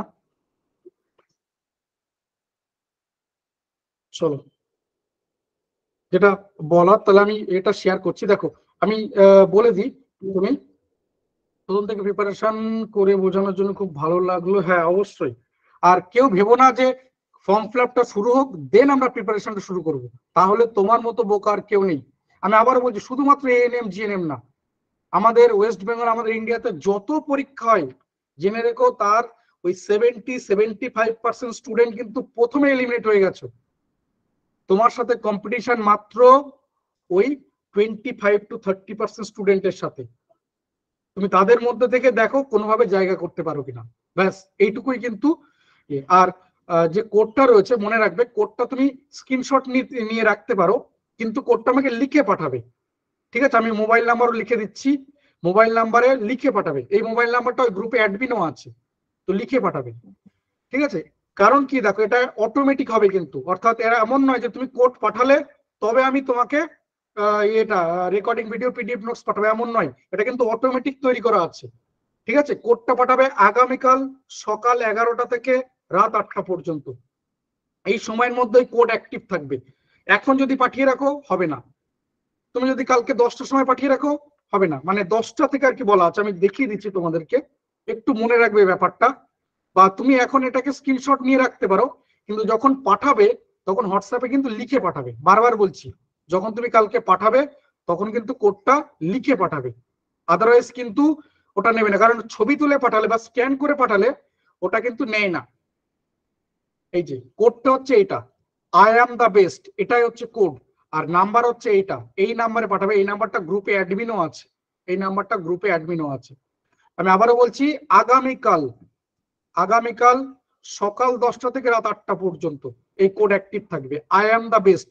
এটা কিন্তু ছবি তুলে পাঠালে হবে না, তোমাকে কিন্তু লিখে পাঠাতে হবে, আই অ্যাম দ্য বেস্ট, সকাল 10টা থেকে রাত 8টা এর মধ্যে তুমি পাঠিয়ে দেবে। আগামীকাল রাত 8টায় ক্লাস রয়েছে, তার আগে আগে পাঠিয়ে দাও। যখন তুমি পাঠাবে তো এই পাঠানোর কয়েক সেকেন্ডের মধ্যে তোমার কাছে পৌঁছে যাবে, কারণ এটা কিন্তু আমি পাঠাচ্ছি না, এটা কিন্তু অটোমেটিক হয়ে যাবে। আগে থেকে আমি এগুলো কিন্তু সেভ করে রাখবো। ধরো আজকে রেকর্ডিংটা হতে সময় লাগে, কেন আমি সকাল 10টা নিচ্ছি, কারণ এই রেকর্ডিংটা তৈরি হতে রাত 2-3টে বেজে যাবে। তো আমি কালকে সকালবেলা এটাকে তৈরি করব, করার পর ইউটিউবে বসাবো, ইউটিউবে ওটা আপলোড হবে, দেন আমি তোমাদের কাছে শেয়ার করবো। তাহলে বুঝতে পারছো সময় লাগবে, তার জন্য কিন্তু আমি রাত 10টা বলেছি, এই ভুল বলছি, আগামীকাল সকাল 10টা বলেছি। সবার কি বোঝা গেছে? একটু আমাকে জানাও যে সবাই বুঝতে পেরেছো কিনা। এবার তুমি যদি এটাকে স্ক্রিনশট পাঠিয়ে দাও, স্ক্রিনশট কিন্তু অটোমেটিক হতে নেবে না, অটোমেটিকে কিন্তু স্ক্রিনশট বোঝে না, ও এই লেখাগুলো বোঝে, আই অ্যাম দা বেস্ট, এই লেখাটা বোঝে। তাই এই লেখাটা আমাকে মেসেজ করে লিখে পাঠাবে, ঠিক আছে? স্পেলিং যেন ভুল না হয়, এটা তুমি এখন স্ক্রিনশট নিয়ে রাখো। কালকে সকাল 10টার পর যে কোনো সময় তোমার ইচ্ছা মতো মেসেজ করো আমাকে, যে কোনো সময়। কিন্তু নাম্বারটা কিন্তু এটা, অন্য কোনো নাম্বারে পাঠালে হবে না, মনে রাখবে এই নাম্বারটাই পাঠাতে হবে, আর এই কোডটাই লিখে পাঠাতে হবে, আই অ্যাম দা বেস্ট। এই নাম্বারটা পাঠাবে সকাল 10টা থেকে রাত 8টা, যে কোনো সময় তুমি পাঠালে কয়েক সেকেন্ডের মধ্যে তোমার কাছে রেকর্ডিং ভিডিও পিডিএফ নোটস পৌঁছে যাবে। 5 দিন পর ক্লাস হবে অবশ্যই। আমরা এত সুন্দর করে একটা করছি, ক্লাসগুলো করছি, তোমরা দেখছো, তো আমরা তো এখানে কোনোদিন কোনো ক্লাস করেছি কি তুমি বলো তো? আজ পর্যন্ত এই 2টো ক্লাস হয়ে গেল, 2টো ক্লাস আমরা কিছু করেছি? আমি তো প্রথমেই বলেছি যে আমরা এতটাও বিজ্ঞ নই, এতটাই পণ্ডিত নই যে আমি তোমাকে একটা ক্লাসে সব বুঝিয়ে দেবো, হয় না। শুধু লিখবা আই অ্যাম দ্য বেস্ট, একদম শুধু লিখবা আই অ্যাম দ্য বেস্ট। এরপর অর্থাৎ এই 5 দিনের পর একটা রুটিন করে ক্লাস হবে, একদম রুটিন করে ক্লাস হবে, একটা স্ট্রাকচারের মধ্যে ক্লাস হবে। এই সমস্ত ব্যাপার নিয়ে আমি রবিবার কথা বলবো, ঠিক আছে? আগামী 2টো ক্লাস এখনো করো। সব থেকে বড় জায়গা যেটা আমাদের লাইফ সায়েন্স, ফিজিক্যাল সায়েন্স বাকি রয়েছে, এই জায়গাগুলো করো। এটা কমপ্লিট হওয়ার পর রবিবার দিন আমি নিজে থাকবো, রবিবার দিন ম্যাথ এবং রিজনিং নিয়ে আমি নিজে থাকবো, এবং ওই দিনের ক্লাসে আমি এই নিয়ে ডিটেলসে কথা বলবো, আগামী দিনে ক্লাস কিভাবে হবে, রুটিন বা কি হবে, কিভাবে ক্লাসগুলো হবে, ঠিক আছে? কারণ এই ক্লাসের বিস্তারিত যা কিছু এই হোয়াটসঅ্যাপ গ্রুপে থাকবে না, একটা টেলিগ্রাম গ্রুপ ক্রিয়েট করা হবে, সেই টেলিগ্রাম গ্রুপের মধ্যে সবকিছু থাকবে। কারণ কি, হোয়াটসঅ্যাপ গ্রুপে যেটা হয়, আমরা যদি রেকর্ডিং ভিডিও বা কোনো কিছু আমি ধর হোয়াটসঅ্যাপ গ্রুপে শেয়ার করলাম, তুমি কোনো কারণে গ্রুপ থেকে বেরিয়ে গেলে তারপর যদি রিজয়েন করো আগের মেসেজগুলো দেখতে পাবে না। তার জন্য টেলিগ্রাম গ্রুপ থাকে, যে কোনো কারণে যদি কোনো সমস্যা হয় তুমি প্রিভিয়াস সমস্ত মেসেজ দেখতে পারবে, এবং ওগুলো কিন্তু স্টোর করা থাকে, স্টোর হয়ে যায়। তো তার জন্য আর কি বলছি যে একটা টেলিগ্রাম গ্রুপ থাকবে। এবার এই গ্রুপে কারা জয়েন করবে, কিভাবে জয়েন করবে, যা কিছু যাবতীয় ইনফরমেশন সবকিছু রবিবার দিন আমি ডিসকাস করব, ঠিক আছে? ক্লাস সম্পর্কিত, কোর্স সম্পর্কিত, যাবতীয় রুটিন কি হবে, সমস্ত কিছু আমি ডিসকাস করব। আর কোডটা ক্ষেত্রে আবারও বলছি যে আই অ্যাম দা বেস্ট, এই কোডটা 9123069847 এই নাম্বারে আগামীকাল সকাল 10টার পর যে কোনো সময় পাঠাবে। এই পাঠালে তোমার কাছে সাথে সাথে রেকর্ডিং ভিডিও পিডিএফ নোটস পৌঁছে যাবে, 5 থেকে 7 সেকেন্ডের মধ্যে তোমার কাছে পৌঁছে যাবে। তুমি দেখতে পাবে যেই পাঠালো উপরে দেখবে টাইপিং বলে লেখা আসছে, হয় না? যে আমরা যখন কাউকে মেসেজ করি অন্য দিক থেকে উল্টে যখন সে মেসেজ করে কি লেখা থাকে, টাইপিং বলে লেখা থাকে না, তুমিও দেখতে পাবে। কিন্তু ওটা আমি করছি না, অটোমেটিক হবে, মানে এট এ টাইম তুমি যদি 10 জন পাঠায় 10 জনের কাছে এট এ টাইম যাবে। তো সেই জন্য আর কি বলছি, এটা ছবি তুলে পাঠাবে না, ছবি তুলে পাঠালে বা স্ক্যান করে পাঠালে সেটা কিন্তু নেবে না, ও কিন্তু এটা রিড করতে পারে না, ছবি তুলে পাঠালে কিন্তু রিড করতে পারে না। ক্লিয়ার সবার? তাই দেখো লিখে দিয়েছি secret code I am the best, উপরোক্ত নাম্বারে লিখে হোয়াটসঅ্যাপ করতে হবে, ছবি তুলে পাঠালে হবে না। কারোর আর কোনো কোশ্চেন নেই আশা করি? যদি কেউ কিছু বলতে পারো, বলতে চাও বলো, আদারওয়াইজ আমরা তাহলে এই ক্লাসটা এই পর্যন্ত রাখবো। স্যার বলো। হ্যালো স্যার, বলো। বলছি আমার এই বছরে এই কয়দিন 31 তারিখে আমার এইচএস আছে, তো ওই জন্য সমস্যা হবে ক্লাসটা করতে। কবে থেকে এইচএস শুরু হচ্ছে তোমার? 31 তারিখ থেকে স্যার। 31শে জানুয়ারি? স্যার আমাদের 17 তারিখ। ফেব্রুয়ারি স্যার, নাই 1 তারিখ, ফেব্রুয়ারির 1 তারিখ থেকে স্যার। মাধ্যমিক হয়ে গেছে? না হ্যাঁ স্যার, মাধ্যমিক হয়ে গেছে, এখন এইচএস। আচ্ছা ঠিক আছে, অসুবিধা নেই, আর দেখা যাক কি হয়। অন্তত রবিবার পর্যন্ত ক্লাসটা করো, দেখো কি হয়। কারণ আমি হ্যাঁ আবারও স্যার। বলছি যে আমাদের এই একটা সময় দেখবে এরকম হবে যে যখন এই জায়গাগুলো তুমি বুঝতে পারবে। কারণ আলটিমেট কি হবে, তুমি যত যাই করো, ধরো আজকের দিনে এই ব্যাপারগুলো হয়তো এতটা তোমাকে টাচ করবে না, এটা ঠিক, তাই তো জানি এইচএস তো 16 তারিখ থেকে। তো কেন 31 স্যার থেকে? আমাদের মাদ্রাসা বোর্ড থেকে, স্যার আমাদের মাদ্রাসা বোর্ড থেকে। ও আচ্ছা আচ্ছা। আচ্ছা মাদ্রাসা বোর্ড আর স্কুল বোর্ড একই টাইমে এইচএস হয়। হ্যাঁ স্যার, একই টাইমে হয়। মাধ্যমিকটা আলাদা হয় কিন্তু এইচএস একই টাইমে হয়। না, আমাদের 1 ফেব্রুয়ারি থেকে আমাদের আছে, মাদ্রাসা হাই সেকেন্ডারি এডুকেশন। বুঝতে পারো, বলতে পারো, তাহলে হয়তো আছে ওরকম। মাধ্যমিক কাজটা ঠিক আছে ঠিক আছে ঠিক আছে, আমাদের তার আগে শেষ হয়ে যাচ্ছে, 28 তারিখে শেষ হয়ে যাচ্ছে আমাদের। ঠিক স্যার আছে। Thank you. হ্যাঁ ওকে হ্যাঁ, স্যার। স্যার কালকে কোডের ব্যাপারটা আশা করি বুঝতে পেরেছো, যে কেউ স্ক্যান করে পাঠাবে না, আই অ্যাম দা বেস্ট, এটুকু শুধু মেসেজ করবে, আর কিচ্ছু লিখবে না। তোমার নাম লিখতে যাবে না, তোমার অন্য কোনো ডিটেলস কিচ্ছু লিখবে না, বারবার বলছি, শুধু এইটুকু লিখবে আর হোয়াটসঅ্যাপ করবে, ওকে দেখবে ওকে স্যার। স্যার। কাছে পৌঁছে যাবে। ওকে স্যার বলছি কালকেকার ক্লাস তো ইউটিউবে আপলোড করেছিলেন? হ্যাঁ, কালকে ক্লাস ইউটিউবে আপলোড করে তোদের শেয়ার করে দিই, তো গ্রুপে শেয়ার করে দিই না, সবাই পেয়েছো? হ্যাঁ। গতকালকে ক্লাস হ্যাঁ রেকর্ডিং হ্যাঁ ভিডিও স্যার। পিডিএফ হ্যাঁ স্যার পেয়ে গেছি একটু স্যার। গতকালকে স্যার ভিডিওটা ভালো করে দিও। হ্যালো স্যার বলো হ্যালো বলো, শুনতে পাচ্ছি। হ্যাঁ বলছি যে অনেক সময় তো মানে ভিডিওতে টাওয়ারের জন্য প্রবলেম হয়, তো লিঙ্ক থেকে বেরিয়ে গেলে টাইমের পরে কি আবার জয়েন করা যাবে না? হ্যাঁ, আমি তো প্রথমেই বললাম যে যারা একবার জয়েন করে যাবে তারা কিন্তু যে কোনো সময় ওই অ্যাকাউন্ট থেকে জয়েন করতে পারবে, কিন্তু যদি একবার রিজয়েন করা যায়। হ্যাঁ, রিজয়েন করতে পারবে। তুমি এখন বেরিয়ে এখনো আবার রিজয়েন করতে পারবে, কিন্তু এখন তুমি নতুন কোনো অ্যাকাউন্ট থেকে রিজয়েন মানে জয়েন করতে পারবে না, কারণ এখন লিংক ডিঅ্যাক্টিভেট আছে, এখন কেউ নতুন করে জয়েন করতে পারবে না। এটা আর কি বলতে যাচ্ছে, তুমি যে কোনো সময় যারা জয়েন করে গেছে বা ধরো যারা লেফট করে গেছে তারা যদি মনে হয় আবার জয়েন করবে, আবারও জয়েন করতে পারবে। ঠিক আছে, চলো তাহলে রাখছি, আগামীকাল রাত 8টা থেকে লাইভ আচ্ছা বলছি আপনার বাড়ি কোথায়? হাওড়াতে। আচ্ছা অনেকেই কোশ্চেন বারবার করে, আমি ফেসবুকে বারবার জানিয়েছি যে location Howrah, but class online হবে।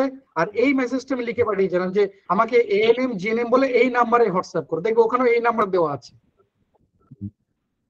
ওখানে অটোমেটিক করা আছে যে কেউ যদি আমাকে এএনএম জিএনএম নার্সিং বলে মেসেজ করে তাহলে তার কাছে গ্রুপে লিংক চলে যাবে, এইভাবে করা আছে সব। তুমি এই নাম্বারে একবার স্যার এখনই এই পাঠিয়ে কোর্সটা দাও, কি জুলাই অবধি হবে? একদম কন্টিনিউ জুলাই মানে একদম শেষ পর্যন্ত, মানে পরীক্ষা পর্যন্ত হবে। কারণ জুলাই 14 তারিখ বলেছে গতবারও, কারণ ওয়েস্ট বেঙ্গলের বোর্ড তো খুব একটা ভরসা হয় না, কারণ গতবারও 2 জুলাই পরীক্ষা বলার পরও 23 জুলাই পরীক্ষা হয়েছিল, এবারে 14 জুলাই বলেছে পরীক্ষা হবে। তাহলে তো খুবই ভালো, আমরা তো তাই চাই যে একটা ডেটেই হয়ে যাক। আবার যদি সেটা 2 সপ্তাহ পিছিয়ে দেয় তাহলে হয় আমাদের তো মনের উপর এফেক্ট পড়ে যে আমরা একটা সবাই প্রিপারেশন নিয়ে করছি, হঠাৎ করে বললো 2 সপ্তাহ পর, কারণ ওদের কাছে তো এই ব্যাপারটা কিছুই না যে কে কি পেলো না পেলো, বয়ে গেছে, তো আমাদের উপর এফেক্ট পড়ে। তো তোমাকে সেই পর্যন্ত ধরে রাখতে হবে, কিন্তু তোমাকে হ্যাঁ সেই স্যার, পর্যন্ত ধরে আগামী বছরে তোমার সে জুলাই তারিখ হওয়ার কথা ছিল, পরে তো ওটা ক্যান্সেল হয়ে গেছে। তো সেই জন্য বলছি 23 জুলাই হয়েছিল পরীক্ষা। সেই জন্য বলছি যে তোমাকে ধরে রাখতে আলটিমেট। আমি বললাম যে ধৈর্য বলে যে সেকেন্ড বড় লোকটার কথা বলেছিলাম না, ওটাকে সবসময় মাথায় রাখবে, ধৈর্য, ওটা তোমাকে ধরে রাখতে হবে। Hello sir. হ্যাঁ স্যার। স্যার বলো বলো বলছি বিএসসি নার্সিং কোনো কোর্স করান? না গো, আমি নার্সিং বা আমার নার্সিং হোম বা এই নিয়ে আমার কোনো যোগাযোগ নেই। এবার সেটা আলাদা কথা যে পরীক্ষার পর যে অন্য কোথাও কিছু ভর্তি হতে পারছো কি পারছো না সেই যোগাযোগ, সে আলাদা কথা, সেটা তো র্যাঙ্ক আসার পর, সে তো পরে হবে। কিন্তু এই রকম ভাবে যদি বলো তাহলে আমি বলবো না, আমার এক কথা এরকম কোনো যোগাযোগ নেই। আচ্ছা স্যার। না, আমরা যেটা করি যে এএনএম জিএনএম এর একটা বেস্ট প্রিপারেশন দিয়ে থাকি, যে যেটাতে তুমি ঠিকঠাক কথা শুনে চলো, মানে তোমাকে তোমার সবটুকু উজাড় করে দিতে হবে, আমাদের শর্ত এটাই। হ্যাঁ, যাদের দরকার নেই লেফট হয়ে যাও, শর্ত একটা যে তোমার সবকিছু তুমি উজাড় করে দেবে, আমি তোমাকে ভালো র্যাঙ্কের দায়িত্ব নেব। কিন্তু ওই যে বললাম এই গ্যারান্টি নেই। কেন? যদি বলো গ্যারান্টি দিচ্ছেন না কেন স্যার, তাহলে বলবো যে যেদিন তুমি পরীক্ষাটা দেবে সেদিনের ভাগ্যটা তোমার, আমার না। তা আমি এই গ্যারান্টি কি করে নেব? আর যদি কেউ এই গ্যারান্টি নেয় তাহলে সে তোমার সাথে ছলনা করছে, আর কিছু না। গ্যারান্টি দেওয়া যায় না। কিন্তু আমি স্যার বলছি এএনএম আর জিএনএম এর মধ্যে একটু পার্থক্যটা একটু কি বলবেন? আগের দিনই বলেছিলাম যে জিএনএম আমাদের ছেলে মেয়ে দুজনেই দিতে পারে, কিন্তু এএনএমটা কিন্তু শুধুমাত্র মেয়েদের জন্য। ঠিক আছে, এবার এখানে বেশ কিছু ব্যাপার আছে, ডিপ্লোমার ব্যাপার যেগুলো রয়েছে সেই ব্যাপারগুলো রয়েছে, কিছু স্টাইফেনের ব্যাপার আছে, আর যেটা রয়েছে তোমার র্যাঙ্কিং এর ব্যাপার রয়েছে। এই র্যাঙ্কিংটা নিয়ে রবিবার দিন কথা আমি বলবো। বুঝতে পারলাম না এএনএম টা কি বললে। আগের দিন আমি দেখিয়েছিলাম বা আমি তোমাদের সাথে পিডিএফটাও শেয়ার করে দিয়েছি, যেখানে দেখবে হাইলাইট করা আছে ওগুলো। সেই পিডিএফটা আমি গতকাল শেয়ার করেছি, একটু পিডিএফটা দেখো, ওখানে দেখলেও বুঝতে পারবে। সবকিছু দেখার দরকার নেই, যেগুলো হাইলাইট করা আছে ওই হাইলাইট এএনএম শুধু ফিমেলের জন্য। এএনএম শুধুমাত্র ফিমেলদের জন্য, জিএনএম বোথ মেল ফিমেল দুটোই। স্যার বলছি এএনএম জিএনএম এর জন্য কোনো বুক কিনতে হবে না? আমি দেখো, আমি সবসময় বলবো, বা আমি পার্সোনালি আমাকে জিজ্ঞাসা করলে আমি সবসময় বইয়ের পক্ষে, যে বই ছাড়া হয় না। কিন্তু আমি বলবো ইনিশিয়ালি বই কিনো না। যদি তোমার কাছে কোনো বই থাকে খুব ভালো কথা, যদি না থাকে তাহলে বই কিনো না, ক্লাসটা শুরু হতে দাও। কারণ যখন ক্লাস শুরু হবে তোমার কাছেও কিন্তু প্রত্যেকটা ক্লাসের এগেইনস্টে কিছু মেটেরিয়াল যাবে। ঠিক আছে, আমি যখন ম্যাথ করাবো আমি কিন্তু তোমাকে কিছু হোমওয়ার্ক দিয়ে বাড়ি পাঠাবো, সেগুলো কমপ্লিট করার পর দেন তুমি বইয়ে হাত দাও। আমি সর্বদা বইয়ের পক্ষে, আমি বলবো বই কেনো। কি বই কিনবে তার ক্লাসটা শুরু হোক, দেন আমি তোমাদেরকে বলবো যে কোন বই কিনবে, কি বই পড়লে ভালো হয়, আমি সেগুলো বলবো। কিন্তু বারবার বলছি, যদি কারো বই কেনা থাকে খুব ভালো, আদারওয়াইজ এখনই কিনতে যেও না। কারণ কি, আমরা যে মেটেরিয়াল গুলো দেবো, যে পিডিএফ গুলো দেবো, সেটা তোমাকে তো হজম করতে হবে, সেটাও তো তোমাকে বাড়িতে বসে পড়তে হবে, দেন তুমি বইতে যাও। কারণ পিডিএফ 100% কভার করে না। ঠিক আছে, আমি এরকম কখনো ফলস কমিটমেন্ট করতে পারবো না যে হ্যাঁ সব বই পিডিএফ হয়ে যাবে, বই দরকার নেই, একদম না। আর আমি বরাবর বইয়ের পক্ষে, বই ছাড়া হবে না, কিন্তু একটু সময় হয়ে গেল। হ্যাঁ বলো স্যার, আমার কাছে একটা বই আছে, বই ওটা 2021-এর।